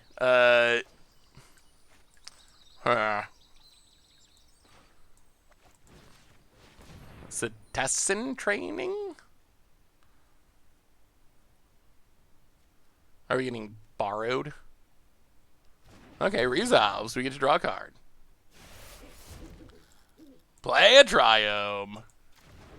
Well, now at least if Hateful Eidolon dies, we draw a card, which is good.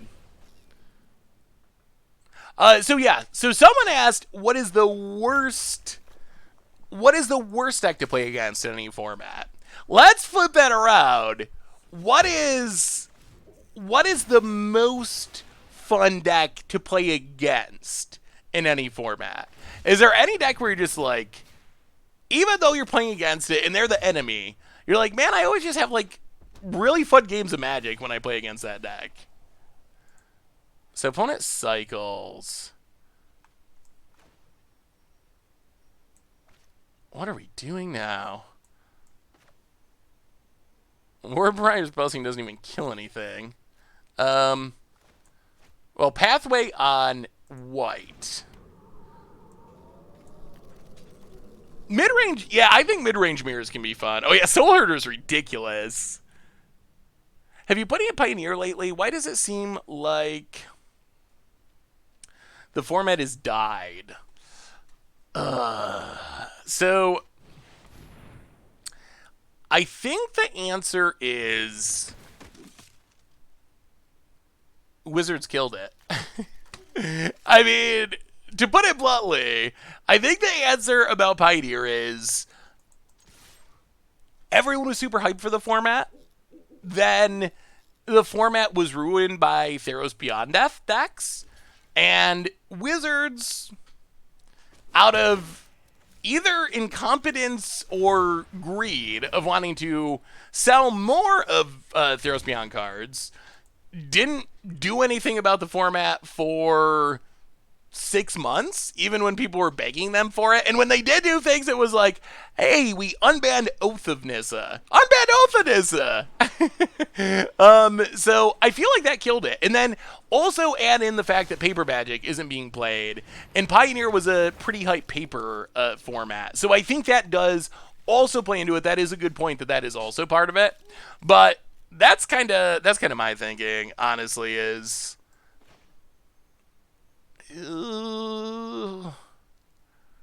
All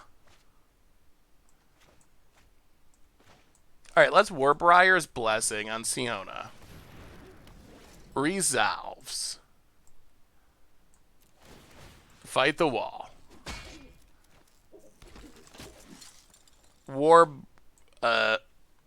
All that glitters.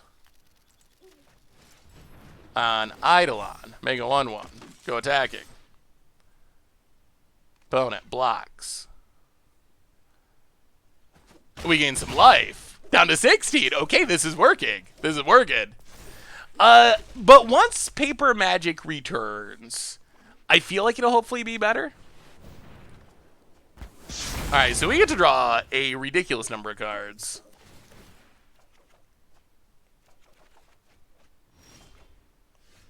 Well, Setessan Champion.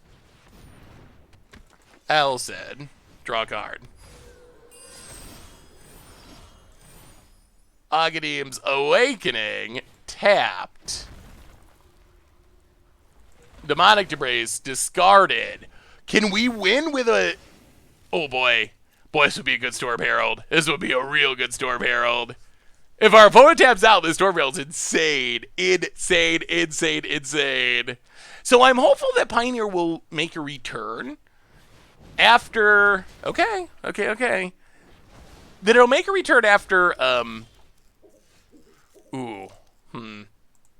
So if we Storm Herald, we get Setessan Training. So that's +1.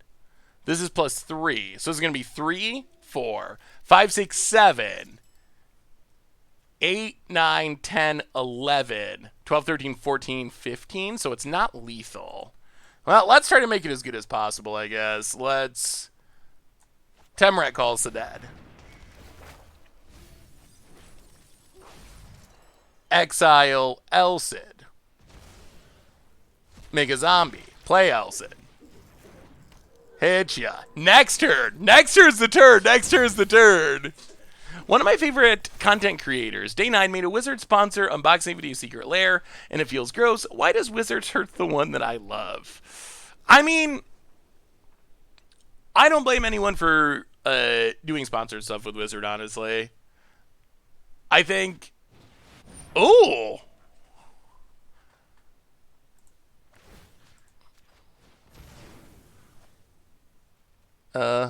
Okay. Okay, here we go. Here we go. This is gonna be good. This is gonna be real good. Real good. Mill some cards. Exile Temrat Calls the Dead. Are you ready? Are you ready? Storm Herald. 1, 2, 3, 4, 5, 6. Everything on the Storm Herald. 24-22. Draw a card and kill ya. And that's what the deck can do. It's working. It's working. Taking down the control deck.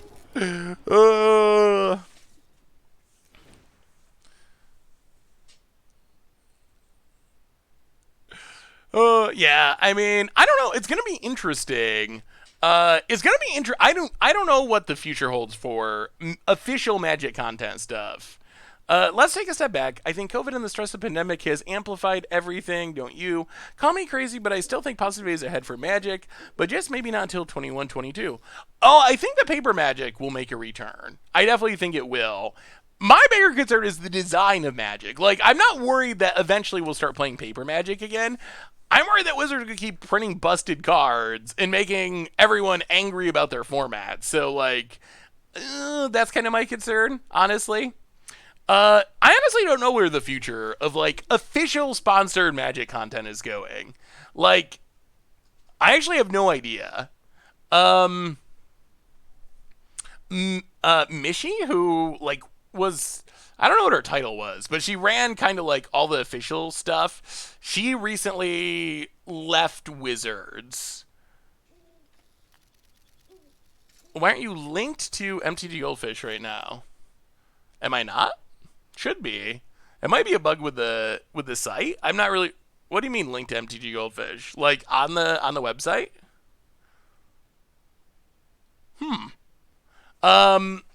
So Mishi left.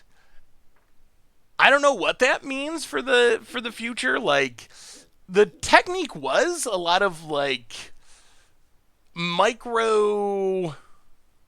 Yeah, if it's not on the website, it must just be a bug. A lot of like micro content producers. I don't know how much that's gonna change, if any. So it's going to be interesting to see what happens with that. And then I don't know what Wizards thinks about. I don't know what Wizards thinks about some of the criticism from some big content producers recently.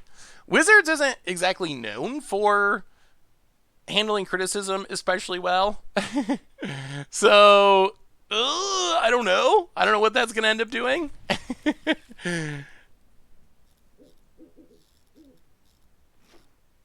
I got a better beard, Zach. I know that. Your beard game is severely lacking. We have white mana here, right? All right, let's just start playing our lands. Pathway, go. When are we playing the banned card bracket? I believe. Place pathways are tricky. I believe. Hopefully starting tomorrow. Yeah. I gotta confirm with Krim, so I didn't realize Krim is like moving and stuff, but as far as I know, unless something has come up with on Krim's end, I believe tomorrow during the stream. Well, Temrai calls the dead. Mill. Exile Temrai calls the dead. Make a zombie. Ship the turn. We're going to have all 4 colors of mana thanks to these pathways. Oh, thank you. Awesome. I appreciate it. So, the idea of the band bracket is we actually have 16. There's a little bit of wiggle room, but you can argue that since January 2017, we've had 16. Yeah, I guess we can exile 1. You can argue that we've had 16 main decks banned in Standard. There is some debate because cards are banned, not decks. But anyway, 16 decks that have been banned in Standard over the last few years. And the idea is you can put them in a bracket and actually play them against each other and find like the most broken of the broken decks. So that is the ban bracket. Yeah, this is a Red Bull untapped deck. It's worked better than I was expecting, honestly.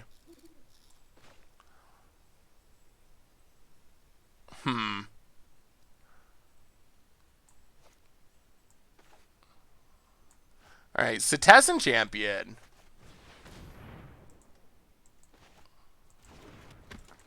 Play this on white. Sentinel's Eye, this is a zombie. Draw a card. Hit ya. This time we're enchanting the right zombie. Put it. And that would be the end of the bracket. So if we actually play through the entire bracket. Hateful Eidolon's good. Hateful Eidolon. Citizen Training, draw a card.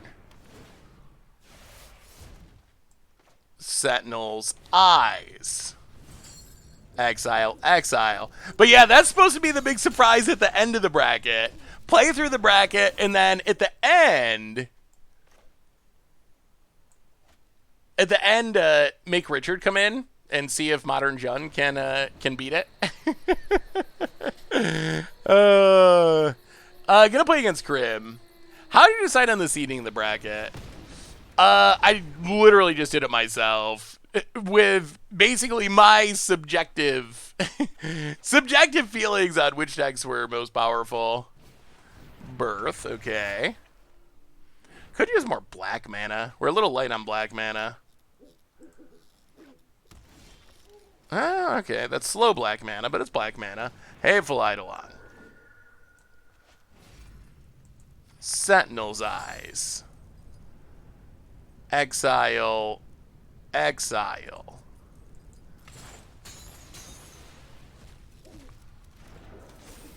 Wolfbriar Blessing. Triome. Go. Just trying to get as many auras on there so if it dies we get to draw a bunch of cards. Did you pick Jund as the power floor for modern? At this point, Jund being bad is just, I think it's mostly a meme. Just whenever we play it, Richard can't beat anything with it. So it's more a joke than anything. Ugh. All right. We better get rid of the sharks. Tempting to just reanimate.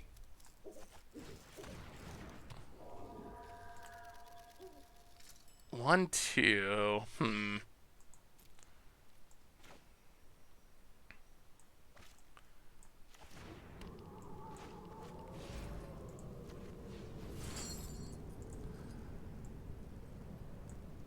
Alright, yeah, we're going for it. Exile, exile. If they blow up our stuff, many, many cards will be drawn. Get in, Gates of Life. Is 4-color energy in the bracket, or how far back did you go? I will find the bracket. Hang on. I posted it on Twitter, but a few days ago. But I can show you the bracket we'd be playing through. Another Shark Typhoon, and a Tap Lad, and you can give me your predictions.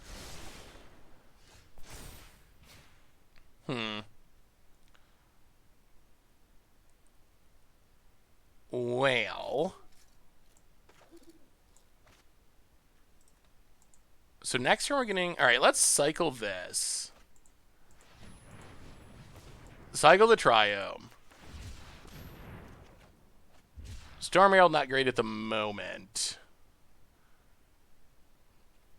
I'm gonna go to combat. Attack, yeah.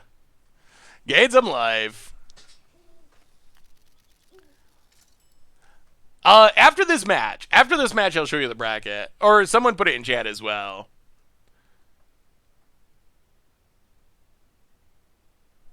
Yeah, I kind of want to wait and try to draw cards. I feel like since our opponent's going to start making sharks, that it's kind of unlikely we actually just win with a flyer with our opponent at 17 still. So I kind of want to wait till next turn. We get back to Citizen Champion, then we can Demonic Embrace, start drawing cards.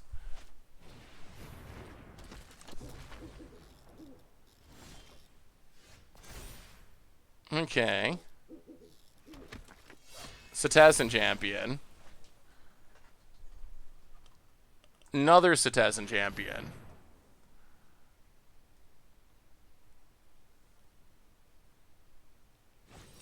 Opponent counters. Makes a shark. Well, Demonic Embrace. Draw a card. Hit ya. We kind of just want our opponent to wrath our board. It actually is surprisingly working. Our one loss came to a punt. Oh, yes, give us those cards. Give us a new hand. Yes, yes, yes. Thank you, opponent. Refueling. Opponent cycles. Sure. And eventually, the Storm Herald's going to seal the deal. That's what we're working towards. It's going to happen. It was a brutal punt. That is... No doubt about it. It was a brutal one. Even by my generous punting standards. Hey, what's up, Donos? We had the win. It's very rare where a punt takes you from literally 100% to win to 0% to win with one click of a button. But we managed to pull it off. It happened. All right, let's draw some cards. 1, 2, 3. So we need black. Oh my goodness, this mana's ridiculous. All right, so call the Death Dweller. Actually, hang on. How many cards are in there? 27. All right, that's fine. Call the Death Dweller. Get back to Citizen Champion.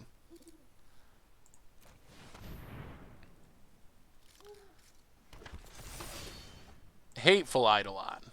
Draw a couple cards. Trigger, trigger.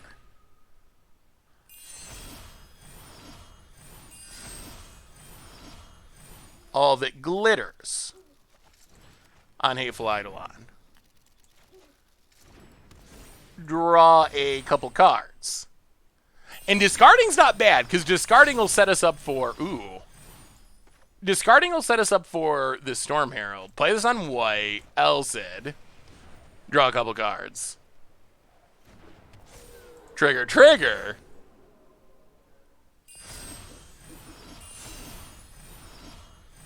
go to combat, attack you. Yeah, we'll just get in with this. Get in it, ya. As long as we don't get milled out, we're good. We're super good. How's the retirement life, Donos? Bonnet blocks. Cycles.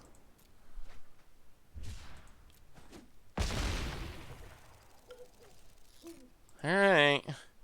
We will discard. I guess just lands, honestly. Land and land? I mean, we got a good board. Our opponent needs a Wrath just to stay alive. There is Trample in our deck. Oh, what are you working on? What are you working on silver work-wise, Donos? I remember you showed me some sweet things at Vegas. Well, I guess last year now. It's been Vegas so long ago. I miss GP Vegas this year, and it was definitely sweet stuff you're working on. Trigger, trigger, trigger. Mill. Exile. Hateful Eidolon.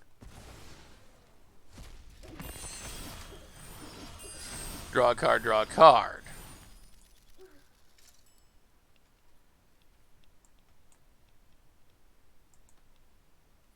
Sates intact. Are we going to mill out? Is that a concern? Probably. Huh. Huh.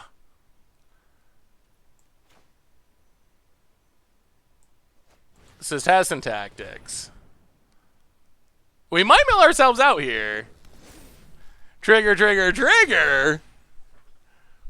Yeah, we need a random Emrakul for anti-mill. There's all of our Alda glitters finally. Play this on red. 12 cards in our deck. Go to combat. Attack, attack, attack. Opponent. Blocks.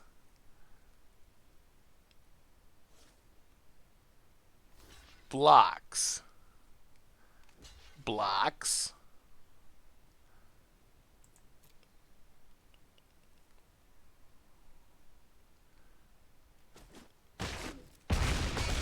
And dies. Okay. Oh, that was easier. That was easier than I thought. That worked. Wow, we should be 4-0 with this pile. This pile is working. This pile is working. It's only my own incompetence that keeps us from being 4-0. All right, here's the bracket. Here's the bracket that we're working with. So this is the plan.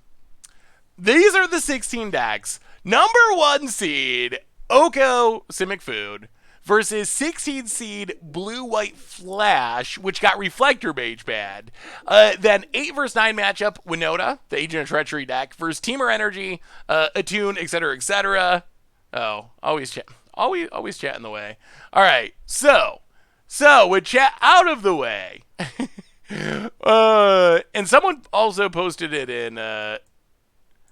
Someone also posted it in Twitter. All right, so 1 seed, Simic Food, Blue White Flash. 2, Winota, Teamer Energy. Number 4 seed, 4-color Omnath versus the Uro deck versus Jund Sacrifice, that got called in Familiar Bad. Number 5 seed, Luca Fires versus number 12, Bantram, the Gross Spiral deck. Copycat with Felidary Guardian versus Blue White Control for Teferi. Teamer Wreck versus Ramen Reds, which was Wilderness Wreck, Ramen Druids. Teamer Marvel for Aetherworks Marvel, first Green Black Delirium for Emrakul. Golos for Field of the Dead versus Mardu Vehicles for Smuggler's Copter. Agent, so yes. So, for example, Winota, technically we could not have Winota, and we could count Luca Fires as Fires of Invention and Agent of Treachery.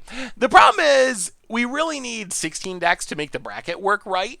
So that was when I had to stretch a little bit. The other one that was a little bit of a stretch is, like, before Emrakul was banned, Emrakul was in the Marvel deck. That's probably even a better Marvel Emrakul deck than Green Black Delirium. But to get an extra deck in there to make 16 and make the bracket work, had to stretch a little bit around the edges. What time tomorrow will we streaming? Normal time? Yeah, just normal stream time. So the hope is, assuming all goes to plan, normal stream time tomorrow at 6. We're gonna do best of 5 matches. So each deck would need to win 3 games to move on, kind of like the old school Pro Tours were. So I'm hoping that we can get through the top half of the first round. So Simic Food, Blue White Flash, Winota versus Teamer Energy, Omnath, Jund Sacrifice, Luca, Bat Rap. So I'm hoping that we get through those 4 matches in tomorrow's stream. I'm not sure how long it's going to take. I guess we'll find out. Some will probably go quicker than others. Yes, the matches will be on YouTube after the stream, on the replay YouTube, and I'm hoping that I'll be able to do some editing and turn it into a video for the main channel too. But it will definitely be up for sure on the replay YouTube, and then hopefully eventually on the main channel. So and we'll see how this goes. We'll see if people like it, if people watch it. If it is something that people think is cool, maybe we do another one in the future. Like, you could do modern, you could do fuller standard, where you went back to like necros and memory jars and affinity stuff and things like that. So there would definitely be some other possibilities to do similar stuff if it's stuff that people want to see. So yeah, the plan is to start tomorrow, normal stream, normal time, but rather than just playing randoms, we'll be playing Crim and starting to work through this bracket. If you would like to fill out a bracket, like March Madness style, feel free to print it off and fill it out. Maybe I gotta talk to Richard to get some confirmation, but possibly be able to do like a prize for whoever has the best bracket or something. So we'll see. I don't know. With only 16 teams, there might be a ton of people that have the correct bracket. It's not like 64 teams with March Madness, but anyway.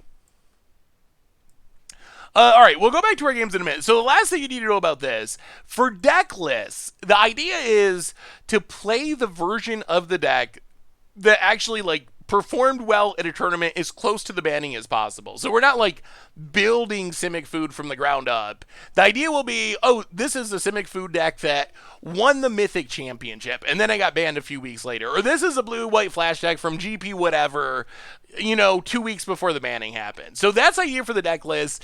The sideboards will probably be a little bit awkward, because I think we're just going to play the exact 75. So even though we know what the bracket looks like, it's not like I'm going to take Simic Food and try to like tech it to beat Blue-White Flash or to beat whatever the next matchup is. So it'll just be the exact 75s from the tournament list, not metagamed against each other at all, which I think will make it fair. Like, yes, the sideboards might not be as relevant as they could be or as good as they could be, but in theory, all the decks should have the same disadvantage or advantage. Like, none of the decks are going to be a meta game for the tournament, so it should be fun. I'm excited for it. I think it'll be interesting. So who do you think wins? Give me your pick, and you can fill out a bracket if you'd like to at some point before we start tomorrow. Golos Field with Mardu Vehicles would be the most interesting match to see. Yeah, Mardu Vehicles is kind of funny. I think people forget how good that deck was.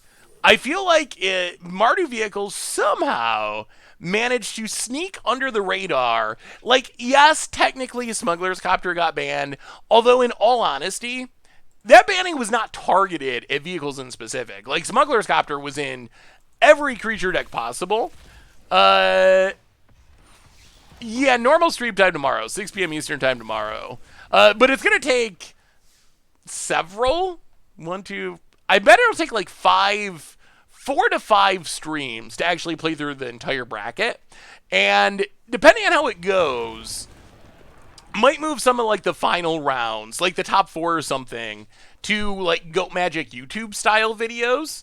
But yeah, so I expect it to take a few streams to get done.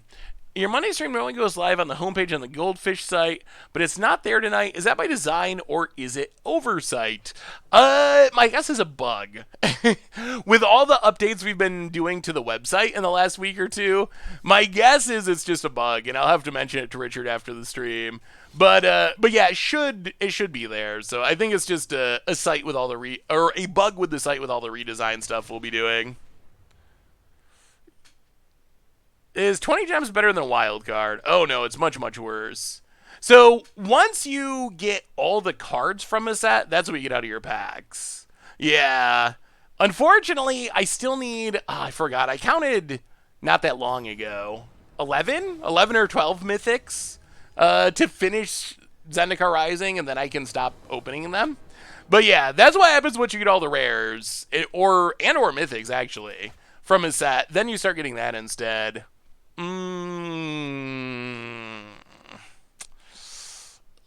not enough lands. I think we ship it. Oh boy. Oh boy, the pathways.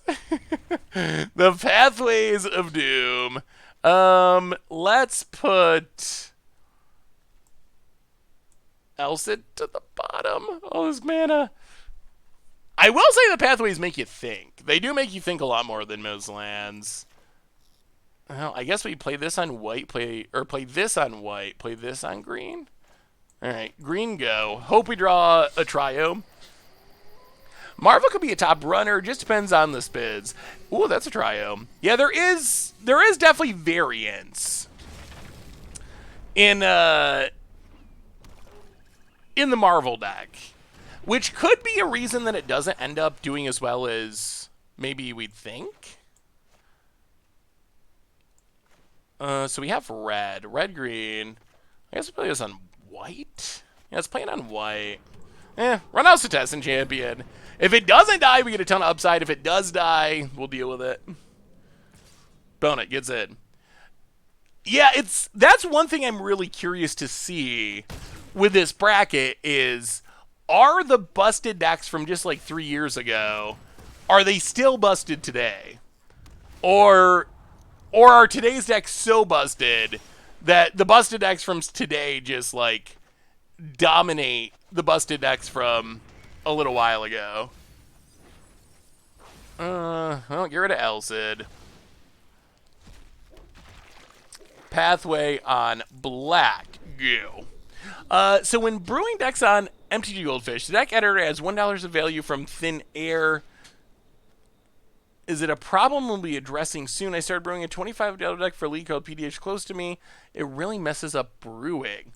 Oh, can you send me a deck list? I actually didn't know that was a... That's the first time hearing of this. I assume that it would be something that Richard can fix pretty easily and quickly. But if you can send me the deck list or an example where I can show it to him, that would actually help. Because I haven't noticed that before. Interesting. That is a weird bug.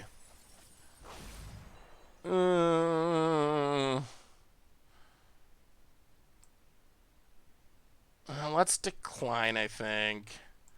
Play the triome. Go to combat. Attack. Pass the turn. Well, next turn we're going to thrill a possibility. Next turn we're going to reanimate and all the glitters, hopefully. $1. That is a random amount to add to a deck. Well, not random, but a small amount to add to a deck list. Pouted. I do not know what our opponent's playing. Gets back some cards. Gonna shade us? Kroxa. Alright, well, we got a discard. Untap. Land to the bottom. Call the Death Dweller. Get back Setessan Champion. All that glitters on Setessan Champion.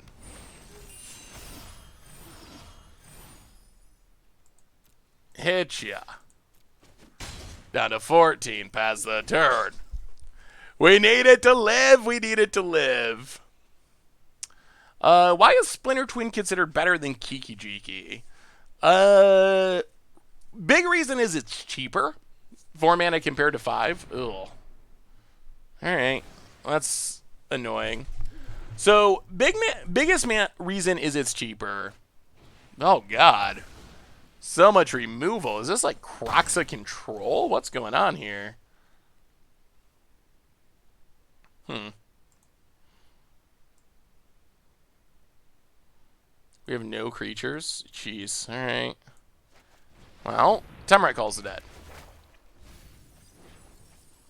Mill, mill, mill. Exile Temrat calls the dead. And...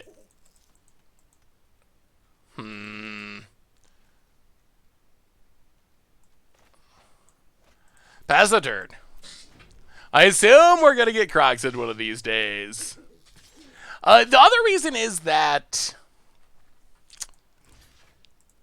Kiki Jiki can die and fizzle the combo in a way that is much less likely with Splinter Twin.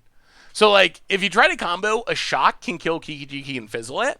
Splinter Twin, a shock wouldn't fizzle it because you're putting it on a Deceiver Exarch or whatever that can't die to it. So it's a little bit more fragile, too. More expensive and more fragile. Upside is you can tutor out with creature stuff. So that is a upside. All right, there's a Kroxa.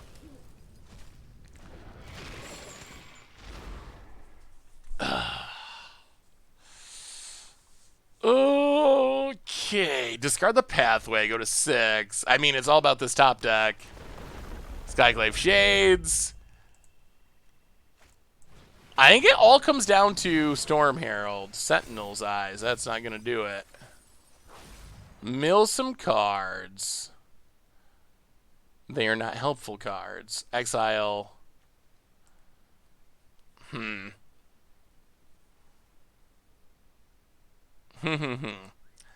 Exile Temrat calls the dead. Agadim's Awakening. I'm still not sure this is going to be enough. Agadim's Awakening, X1. Get back Hateful Eidolon.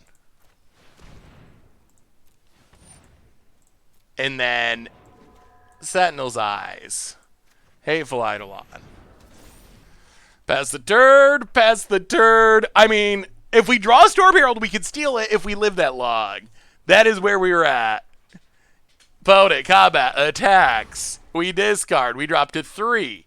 We have to block. We have to block. Can we draw Storm Herald? Can we draw Storm Herald?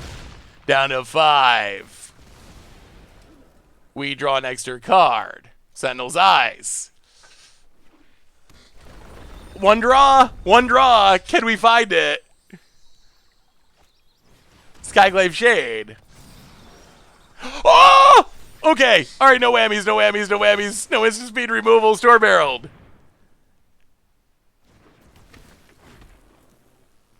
Well, 1, 2, 3, 4, 5, 6. No! No! No, opponent!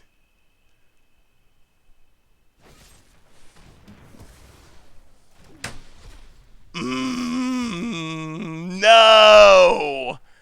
Ugh.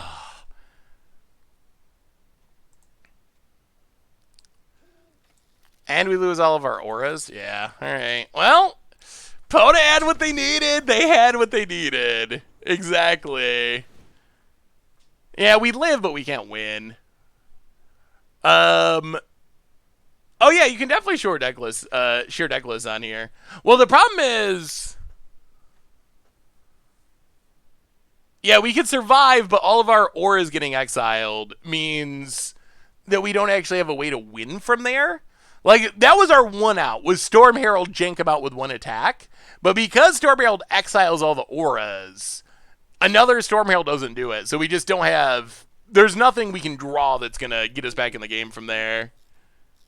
Oh, so close, so close. Well, another Storm Herald off the top doesn't do it because all of our auras got exiled. Yeah.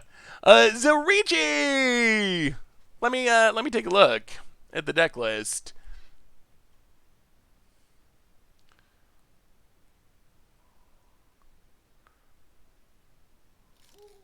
Huh. This seems like it's actually taking... Seems like it's actually taking $1 off? Or no, it's a single card. I see. It's only got one card. Huh. That's really weird. That's very strange. All right, figure out sideboarding, chat. Tell me how to sideboard here. I wonder if it does it with other, like,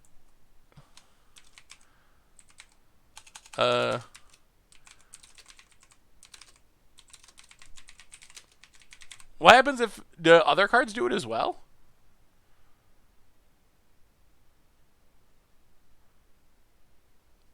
That looks correct. Huh. I don't know. All right. Croxas. Pacifism seems okay against Croxa. Oh, we got to sideboard quick. We got to sideboard super quick. Trim, trim, trim, trim, and play. Here we go. It's actually just some cards? Well, I'll pass it along. Some cards probably makes it actually trickier until we figure it out. The Budget Warriors list adds up correctly. That's good. Yeah, I don't know. That's very strange. Well, try them go. But I will definitely mention it to Richard with the example of Savala and see. Hopefully, I mean, he might know. He might know, like, he knows so much more about, like, programming computers than I do that maybe he'll be like, oh, yeah, it's obviously just this. Sure, I'll get that fixed right away. Well, play Hateful Eidolon.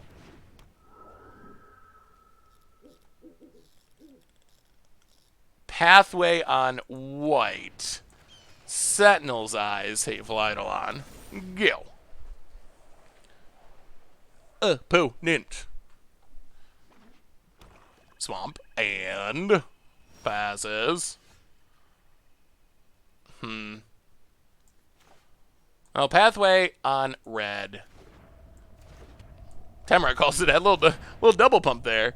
I mean, it isn't bad of an error, but brewing specifically $25 decks and making screenshots is tricky. Yeah, no, that makes... If you're trying to do like a $25 deck, I could see how $1 would be a huge issue. Plus, I mean, it should be correct anyway. Like, even though it's just $1, it should be showing the correct price. So even though it's only $1, it's still an issue to be solved. Opponent, draw some cards, take some damage, mill some cards. Well, exile. Temerit calls it, I'd make a zombie.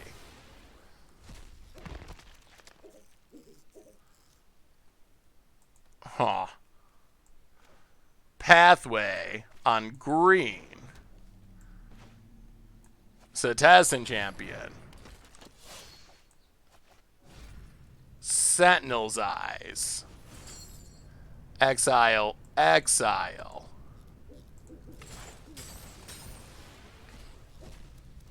Draw a card. Go. Oh, next turn could be good. Get in, hitch it out of 15.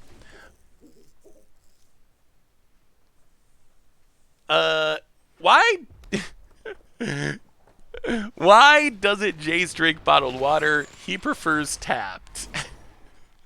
That is the most magic-y dad joke. It's very, very good. I appreciate it. So Crocs is going to return. Well, alright. All the glitter's down for now. Oh, jeez. Another Croxa. Well, in that case, we'll get rid of the Banishing Light. Ooh. Alright, we'll keep both of those. All that glitters on a zombie. Draw a card. Eidolon. Draw a card. Untap land. Eidolon. Draw a card. Hit you for a bit. Down to dead. Do you know when they're going to fix a bug where you can't get any of the 2-color starter decks? I have not heard anything about that bug, actually. Rounding up the dollar value? Alright, that makes sense. So this was a deck that a person played in the Red Bull France qualifier over the weekend. So it's not actually a deck that I brewed. As far as being real, I mean, who knows? I think I had like around a 50% win rate for the one person that played it in the tournament. So, and it's been good for us. We actually honestly should be 4-0 right now. Our one loss was to just a straight up brutal punt. So, it has been effective for us somehow. We also have not played Omnath once, which is pretty sweet. Like, as much as Standard has been rightfully kind of panned for being bad, if you look at what we've played today, Standard has actually felt really good. We've played, 5 matchups. I think we played Rakdos twice, but we've mostly played 5 different decks, and we haven't played Omnath at all. We haven't played Rogues at all. So for some reason, Standard feels really good today. Like, this is seems like a surprisingly fun Standard format somehow. I don't know. I mean, I feel like people just refusing to play Omnath, that might be at this level. It's possible. Although, I don't know. There's a pretty big incentive on Arena to try to level up, so I'm not sure that people are actually not playing it because of that reason. Hit Diamond for the first time today. Oh, congratulations, Kalista Cutie. Yeah, Rogues is sweet. We might have to revisit Rogues. I really want to play Modern Rogues. Modern Rogues is on my short list of decks to do something with at some point in the not super distant future. I really think it could be sweet.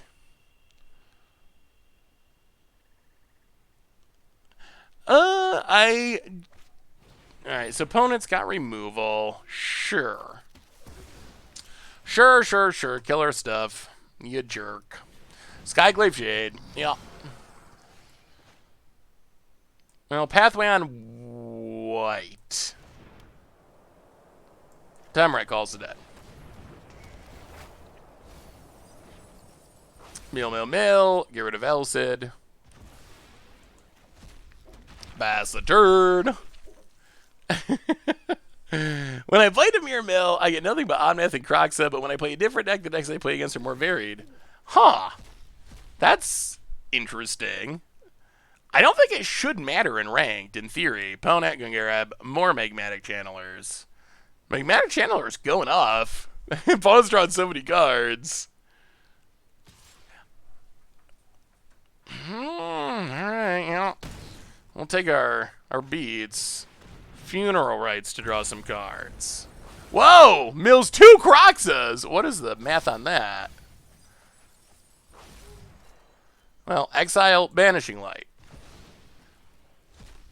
Make a zombie. Pathway on black. Citizen Champion. Hateful Eidolon. Draw a card. Hit ya. Alright, opponent, do your worst. The bug is that none of the quests are currently are for the current 2-colored The bug is that none of the quests for the current 2-colored, such as blue-white starry-eyed starter decks, are actually showing up. I haven't gotten any of the decks. I can barely find any information about it online. When I reported, they said it would fix it within a week, but it's still there. Trying to raise awareness about it. Oh, well, I will have to research it a little bit, Halo 25. I honestly didn't know that was a bug, but that does seem like a bit of a problem, especially Especially if they promised they were going to fix it already and haven't. So that does seem like getting it fixed would be wise of Wizards. Jeez, hate cards for days. Hate cards for days. Yeah, take Demonic Embrace, please. Snap that off. Take Samurai Calls the Dead. Ooh. Ooh, ooh, ooh, ooh. Ooh. Oh, we got nothing in the graveyard. Well, I think we keep both anyway. So we will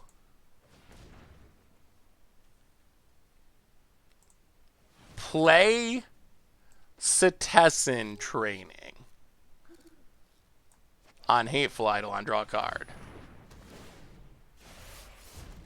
Needle Verge Pathway on white. Demonic Embrace on the Eidolon. Hit ya.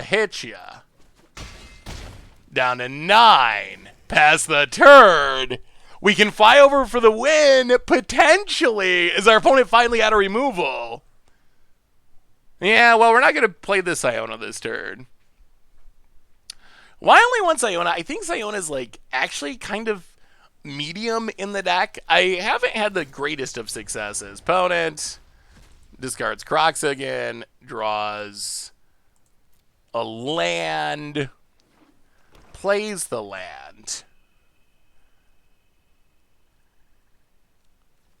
and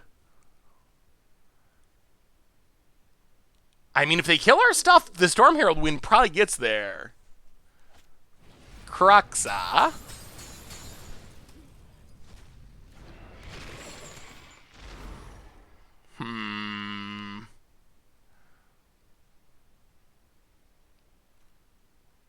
Discard Siona. Opponent gets in. We will block. I think this should be the win. Hopefully. So our opponent has the incentive to kill it with a trigger on the stack. So we all that glitters. Hateful Eidolon.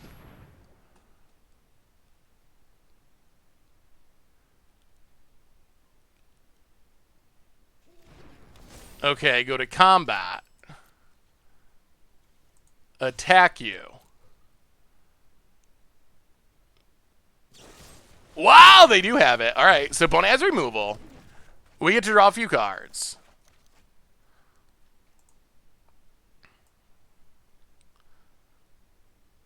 We will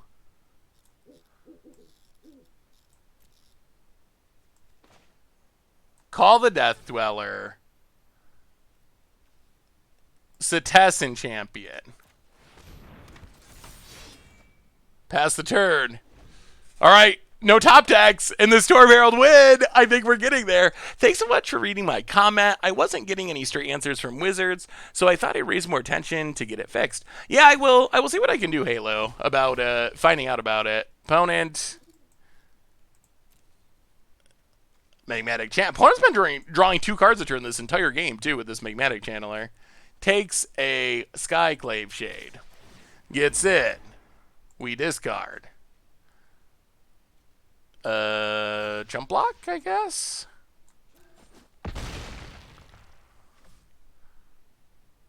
Opponent. I think they're done. I think they're done. Yeah, the podcast one today is pretty interesting. Yeah, this deck has been way sweeter than... I mean, the deck looks sweet, but it's been way better than I thought. Well, let's send a message with our pacifism. Pacifism Croxa. Draw a card. Storm Herald. 1, 2, 3. And opponent scoops it up! And it's working! Alright. Alright. Not bad at all. 4-1. Well, I guess this is the only deck we're gonna play today. Let's do another one. This deck's actually worked.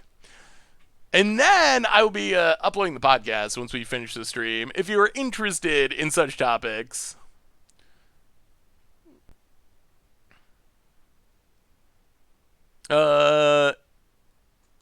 White, blue, green, red mana into Omnath on turn 3. Yeah, that is a popular standard technique. Seth, my girlfriend of 6 years and I broke up this summer. Want to get married? I have cute pets.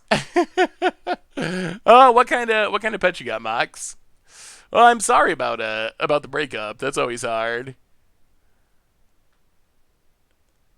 It better not be anchovies. If you have, can you even have? Is it possible to have anchovies as a pet? I don't know. What are anchovies like in the wild? They're obviously disgusting when they're in captivity and oiled.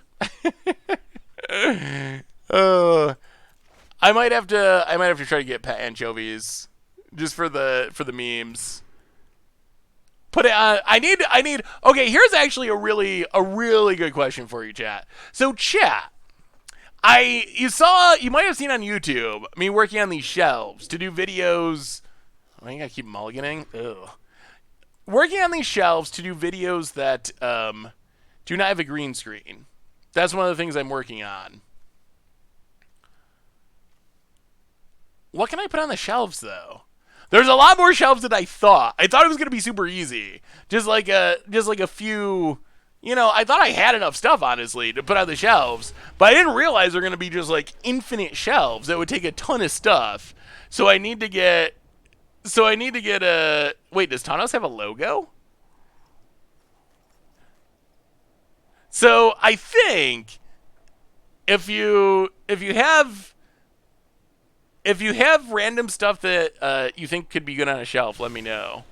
Or if you have something random that you would like to appear on the shelf. I mean, I guess I can't promise because I have no idea what you'd send me. But I do have a P.O. box. So, like, one of the coolest things on the shelf is the Scoops plushie that someone sent me. And that's one of the coolest things I have on the shelf. So if you have a cool idea of something to put on the shelf or something that you want considered for shelving, make sure to let me know. A goldfish tank could be interesting. Well, that's Hateful Eidolon. And Pathway on white. And Sentinel Eyes. And go. I do like Pink Floyd. I don't think that Pink Floyd is like... I used to really like Pink Floyd. I haven't listened to them that much more recently, though. But I do like them. Like, Wish You Were Here album's really good. Dark Side of the Moon. Yeah, I mean, there's some really good Pink Floyd albums. Funko Pops. I don't have any Funko Pops. That could be a cool thing to put on the shelf, though. Oh, a pun sign's a great idea. I need to light up... I need a light up punt sign. I don't know how to get such a thing, but I want one. That would be perfect.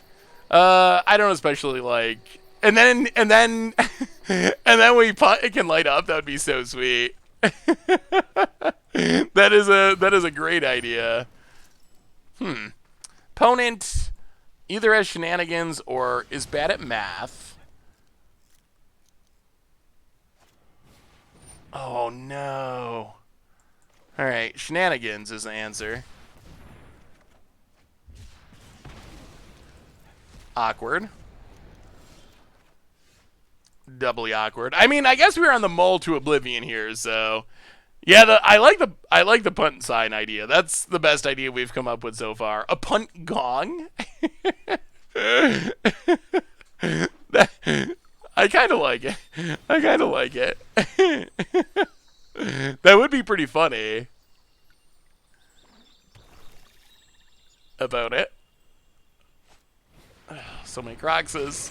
So many Croxes. Alright. So I think we want a Temrat Calls the Dead is probably our best draw. Oddly, we've played Rakdos way more than anything today. I think like half of our matches have been Rakdos Croxidex. A sad Storm Herald. Well, pass the turn. Yeah, Moldifive's tough. Flibblethip statue would be sweet. Or just like maybe some Walking Dead characters. Walking Dead, some Walking Dead posters. I think that would capture the essence of 2020 Magic. And I'll discard Storm Herald. Opponent hits us. And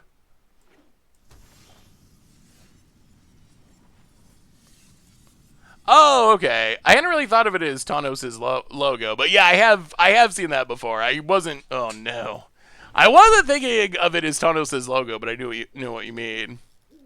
What's the podcast about this time? Is it all about the elephant in the room? The zombie in the room?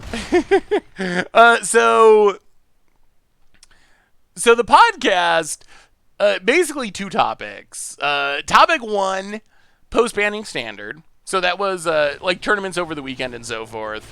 So that was kind of the first topic.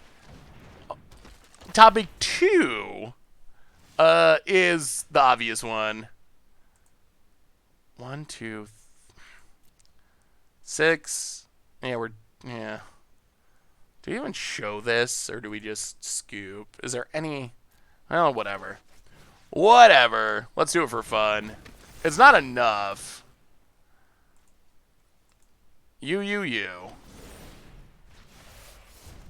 And 8 is way less than 19, so we will scoop it up. But yeah, we do spend a lot of time talking about the secret lair. Not so much, because last week we talked about the secret lair. Last week we talked about the secret lair. However, yeah, it's Death Touch and Menace rather than Lifelink. So last week we talked about it. So this week we focus more on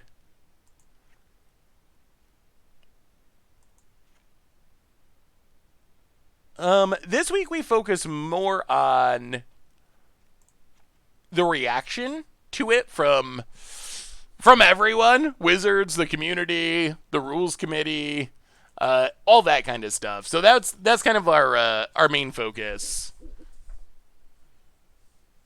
Saw a report on a big tournament on Reddit, and the meta is all Omnath decks right now. I mean, overall, I think Omnath is the most played deck by a pretty good margin.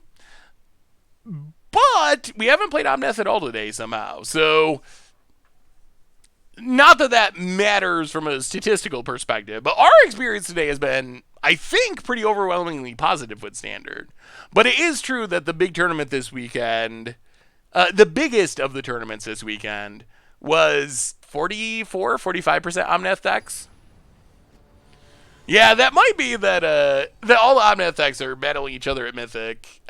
Omnath and Rogues just fighting out at Mythic. And Crim playing Grixis Control and getting stomped by Omnath and Rogues. Can't forget about that.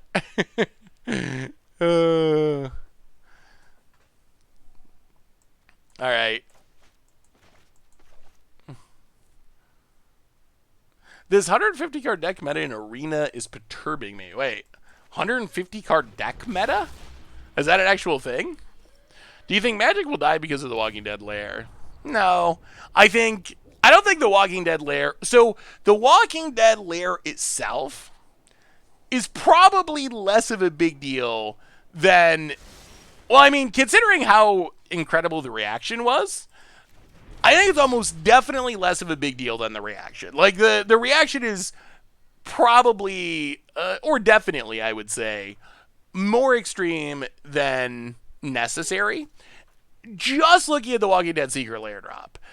I think the concern is, and I do think this is a very real concern, releasing new cards in this manner. Doesn't even matter if they're crossover cards or not crossover cards, but the way they're releasing the cards, similar to, in such a time-limited fashion, similar to buy box promos, similar to old school promos, things that they discontinued because they were so hated by the community,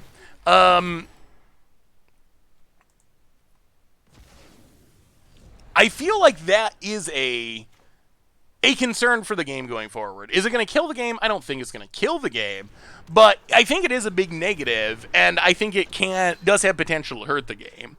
But I think that's something that's hard for people to kind of parse out. That, at least for me, and I know there's some people who are just like, Walking Dead and Magic, I don't want that. And I get that aspect of it to some extent, where you have magic flavor, it takes away from magic flavor to some extent. For me personally, that's not something I'm really concerned about. Jeez, alright, well, let's do this, I guess, just to draw a card, even though it's awkward. But I do think the distribution issue is a big one, and I think that it is right for people to be concerned about that in specific.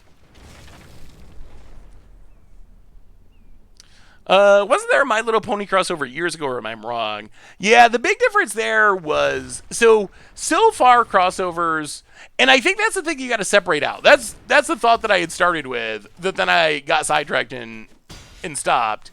But I think it's important to separate out.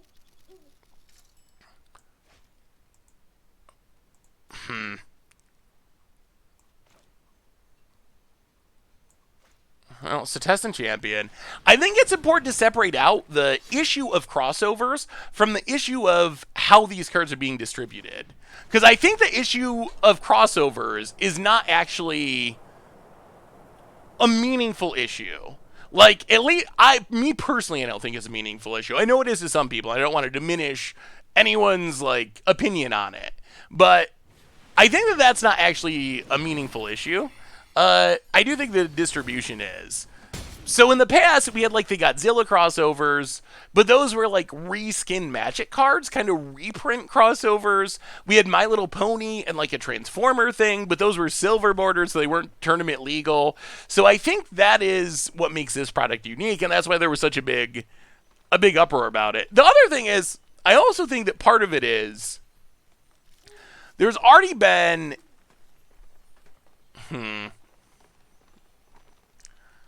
there's already been for like the past,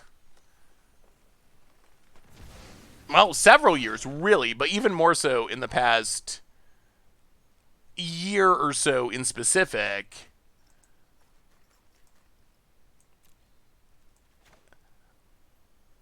a big uproar over about card prices. People just generally being concerned about the accessibility of Magic cards. That's been a big issue in the community. And I think that this plays into that to some extent. Like, it kind of dovetails with that. So because people are already rightly very concerned about the accessibility cards, having a hard time getting access to cards they need, fetch lands not being reprinted, reserve list cards going ridiculous prices, because of all that stuff, I think the freak out about this product has been more than it would have been otherwise. And I think at the same time, so if fetch lands were reprinted and there wasn't already a big concern about accessibility, the uproar I think would have been less. Secondly, there's already been, alright. Secondly, some people are just concerned about the game in general. After OP being destroyed, quote unquote, after, wow, opponents got it all. After OP being destroyed, after GP coverage going away, after 20 bannings in Standard, after Hogak in Modern, after Oko and Companions in every format. So I think there's also some people that are just generally concerned about Magic. And if Magic was in a peaceful, stable place, I think it would be a lot less likely that we would be experiencing the same level of freak out that we're experiencing now. So I think that that also plays into it, that this is kind of a final straw thing for people who are concerned about the Magic economy and cards getting too expensive and not being reprinted. And it's also potentially a final straw thing for people who have been dealing with bad formats and tons of bannings and all that kind of stuff. So I think all those factors like combine together, and you have the last week of like just insane freakouts. And I gotta say, and I'm gonna say this to all of you, although I know I have faith that the fish tank is hopefully not doing this, because I think we have one of the best. We have the best chat out of any Magic Twitch I've been to. Like, y'all are so amazing. And you're respectful and you're kind and like it's like y'all are amazing. So I don't think that it's fish tank people who are primarily doing this. Boy, this Rankle is wrecking us. Our opponent keeps managing to get creatures, so this Rankle keeps making a Sakura Setessan champion. And that's just it's putting an end to our day.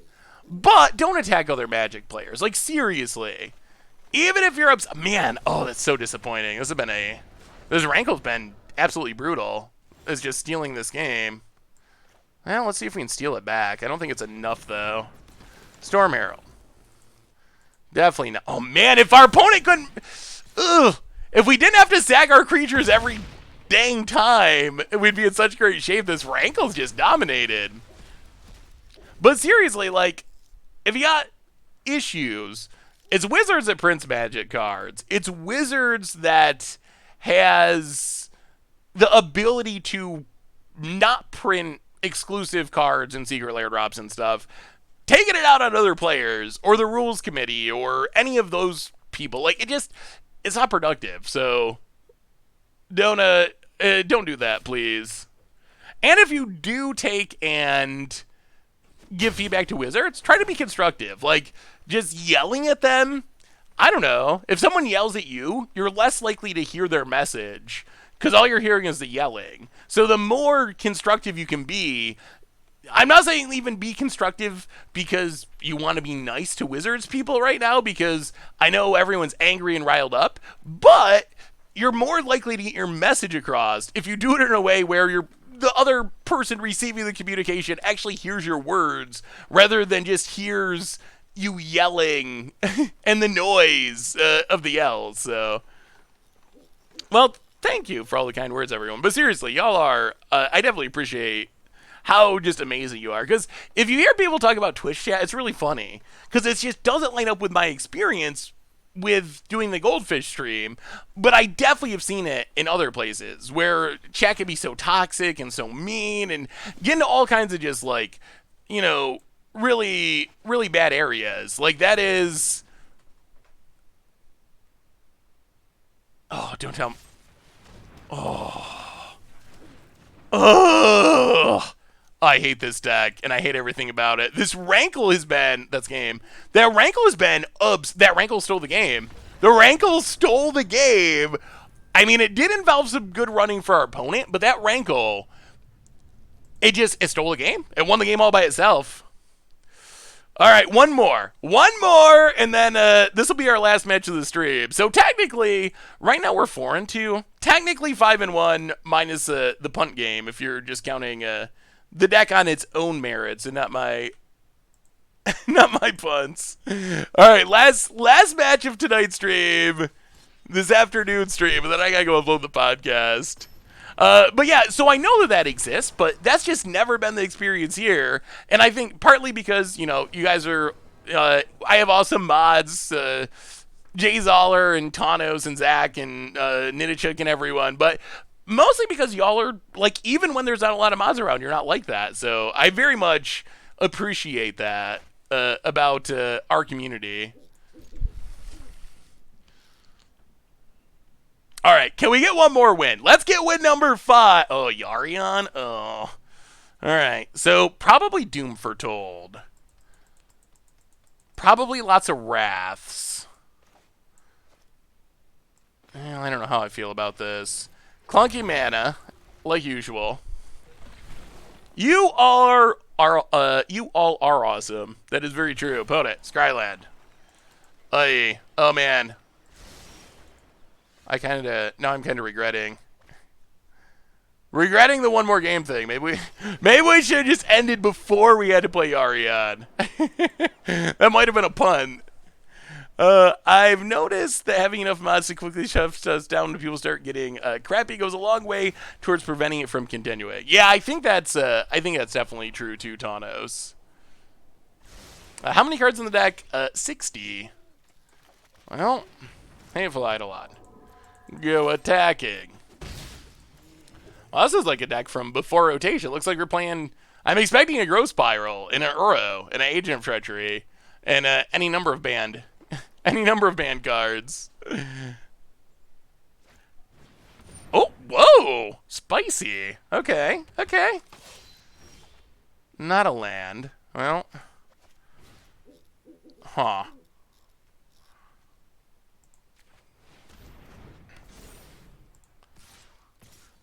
Get in there, hit ya. I think the Omnath is still going to need a banning. I think, while there were some encouraging signs from this weekend, I think once we have the, oh no. I think once we have the big tournament next weekend, I think it's going to be abundantly clear that Uro needs to be banned, and I expect, or not Uro, Omnath needs to be banned, and I expect it'll happen in short order. So that's my expectation. Oh, Jesus, mana. Oh, yeah. It seems like we do occasionally just get pretty punished by the mana of the deck. The pathways, while they're decent mana fixing, like if this was a dual land, our life would be 10 times better. But we did what we had to do, played it on white, and now we just like can't cast things. And you're fortunate to be a guy. Lots fewer trolls for your public persona than sexist jerks who feel need to bring others down. Oh, that's definitely true as well, Tanos. I definitely agree and realize that.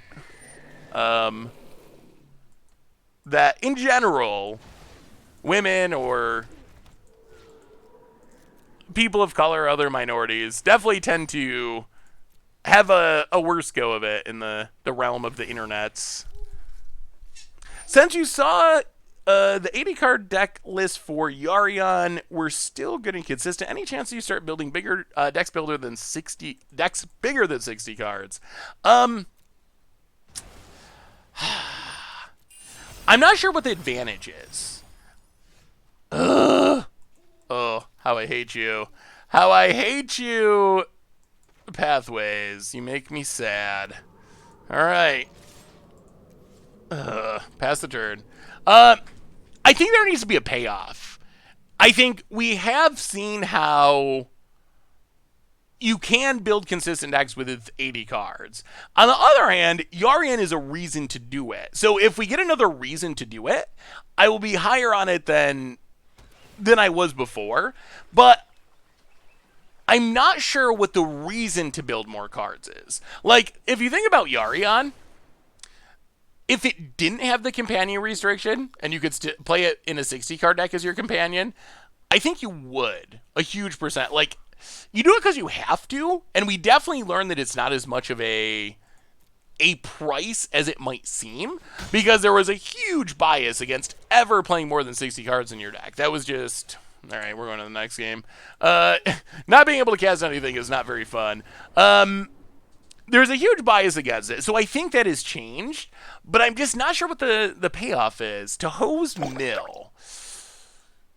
I mean, if Mill became the top deck in the meta, I think that I would consider it when I probably wouldn't have before. Bilbo! Welcome to the Fishbowl. I'm doing well. How are you? Thank you for your subscription. Big super cheer for you. Yeah, I think I would consider it if Mill became like the #1 deck in the meta, when in the past I would not have. However, if Mill's like 3% or 5% of the meta, are you getting enough to make it worth it? Probably not. Battle Blitz reprint would be sweet. Although I'm worried that they'll never do it, because I wonder how Arena handles 250 card decks. I mean, I guess it does. I think that would be sweet. There's that entire Battle of Wits cycle. Battle of Wits, Test of Endurance, oh geez. Chance Encounter, Mortal Kombat. What's the other one? What's the green one? Epic Struggle, maybe? But there's a whole cycle. I don't know why we never get those reprinted. Like, that would be an awesome Against the Odds cycle to be reprinted. That would be so sweet. But many of them are only legal in Legacy. Oh, no. We should have stopped a match earlier. All right, this is functional-ish. Evolution Swarm. Well, we'll put Elspeth Conqueror's Death, I guess, to the bottom. Well, here we go. See what happens. Yeah, that's super fun, Cass. Yeah, land black. Hey, flight on, go. Yes, Ghost Swarm with mutate stuff can do some really awesome things. Fotis Scries to the bottom. Well, we will land on white. Hateful Eidolon. Elcid. No auras. Hopefully we find some. Hopefully we don't get Wrath. Potent, what do you got? Aggro type, Potent. White source, untap, passes. Well, that's an aura. Put it on Hateful Eidolon. Go to combat. Attack. Hit ya. Pass the turn. I feel like Pathways are amazing in 2-color decks when you don't feel the lack of other colors and they balance colors. 3-color decks are worse. 4 to 5-color decks pretty bad. I think that's a pretty reasonable breakdown, honestly. Opponent passes. All right, no mana for that. Well, go to combat, get in, hit ya. Opponent down to 11. Well, I guess we just do this and cross our fingers. Omen of the Hunt to get a land. Okay. Sure. Of all the cards in this cycle, which do you think is the easiest and hardest to pull off? Alright, so Battle of Wits, you need 200 cards in your deck on your upkeep. Chance Encounter, I think you gotta win 20 coin flips? Huh.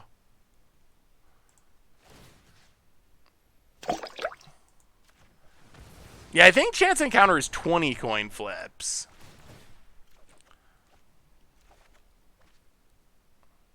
Yeah.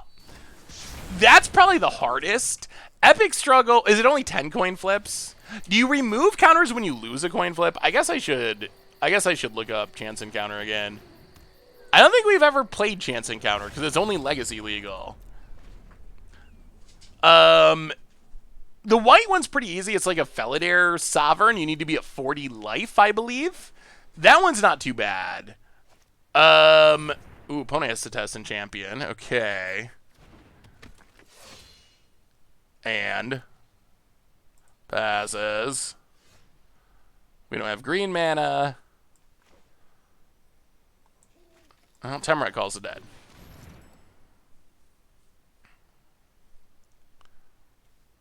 Opponent's got a fun enchantment deck. 50. I guess. Oh no, they have counters? Boo! I take it back. You do not have a fun enchantment deck. You're a dirty control player. Shame. Shame, Zorin. Shame.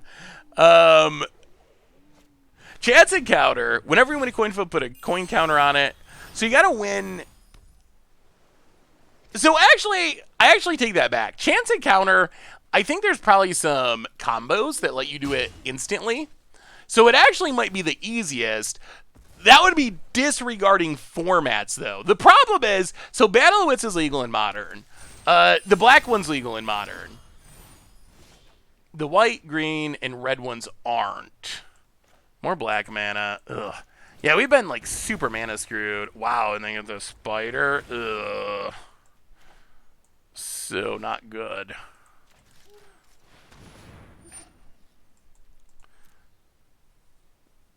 Oh, this has been a disaster. Oh, opponent! I'm so disappointed. We wanted to do cool things, and you said no. So we finish 4-3, which should have been 5-2, discounting the punt, but I think that's actually a realistic assessment of the deck. We'll look at those cards super quick. And then I'm going to do the podcast. So I think that's actually about where the deck should be. Like, you can win with it, and it's not bad. The mana is really bad to the point where I kind of wonder if it's actually necessary. A tiny dirty pony. Welcome to the fishbowl. Thank you for your subscription. Big super cheer for you. Like, I kind of wonder. I don't know. Like, the splash is basically for Storm Herald, and Storm Herald is really sweet in the deck, but boy, the mana is just like so rough. And you will, as we saw in that last match, both games, you will lose some games just because of the mana. But anyway, the deck is better than I thought, and you definitely can win games with it. As far as the alt win condition cards, Chance Encounter, you gotta win 10 coin flips. I'm pretty sure there's ways to combo with it where you can just flip a coin, like frenetic sliver type effects, where you can just like flip a coin a whole bunch of times until you get to 10. Maybe that's not been allowed in the like Oracle text, but so that would make it pretty easy. Of course, the downside is you gotta play in Legacy. Battle of Wits is actually pretty easy. The problem is, unlike Yarion, where if you go to 80 cards, your deck is still consistent, you got to go to like 240, 250 for Battle of Wits, and then your consistency drops a ton. So there's no challenge to it other than your deck's going to be super inconsistent. Epic Struggle, I think, is another one where you can do it with infinite combos. Being your upkeep, you need 20 or more creatures. I think the hard part with this one is it's very win more. If you make infinite creatures, and you still have to wait a turn to trigger this on your upkeep, do you need to win with Epic Struggle? Or if you survive the turn, you just win by attacking with your infinite creatures? So that's, from a competitive perspective, it's pretty bad. But I think it is pretty easy to pull off because there's so many infinite creature combos that you can assemble in various formats. The black one is Mortal Kombat. That's one of the modern legal ones. We actually played it on Against Odds once a long time ago in a spirit deck. I can't remember the name of the spirit at the moment. The one that lets you tutor any number of spirits into your graveyard. So the idea is you just like play this, resolve that, put all the spirits in your graveyard. The problem with this one is everyone's on graveyard hate now. So getting 20 creatures in your graveyard, it's asking for a lot in a format like Modern where everyone's playing graveyard hate. And what's the last one that we're missing? The white one. What is... Oh, School Swarm Epic Turbo would be good. What's the name of the white one? We were just talking about it. Oh, Test of Endurance, yeah. Test of Endurance is basically Felidar Guardian, 50 life, win the game. I mean, I don't think it's super hard, but I guess 50 is more than 40. And this is another one that's legacy only, so that also makes it a little more challenging, but... Hey! Anyway, everyone, I think that brings us to the end of our stream for tonight. Stream build ATO, yeah, that would be sweet. We should do more brewing streams. That could definitely be fun. So I think that brings us to the end. I'm going to go upload the podcast. Super quick reminders, and then a raid is incoming. Replay YouTube. That's where you'd find all the old streams. Revel and Riches is your favorite. Yeah, Revel and Riches is super fun. Just don't get it negated. Replay YouTube. You'd find all the old streams. This one will be up tomorrow-ish, tomorrow or Wednesday. Normal YouTube, if you haven't watched it yet, there's a sweet budget Magic playing some Warriors in Standard. And one more reminder that our sponsor tonight is Card Kingdom. And if you need some man, I can't type at the moment. And if you need some magical cards, you get them at cardkingdom.com. Even get a free Scoop Soldier sticker. Just let them know you want one in your order notes. Most importantly, thank you to all of you for hanging out, for having fun. Mr. Finkles, welcome to the Fishbowl. Thank you so much for your subscription. Big soup cheer for you. Thank you all for hanging out. We'll be back 6 o'clock tomorrow. Should be starting the band bracket with Crib. So I'll see you then. Have a great one Monday evening. Have a great night. See you tomorrow, and I will talk to you soon.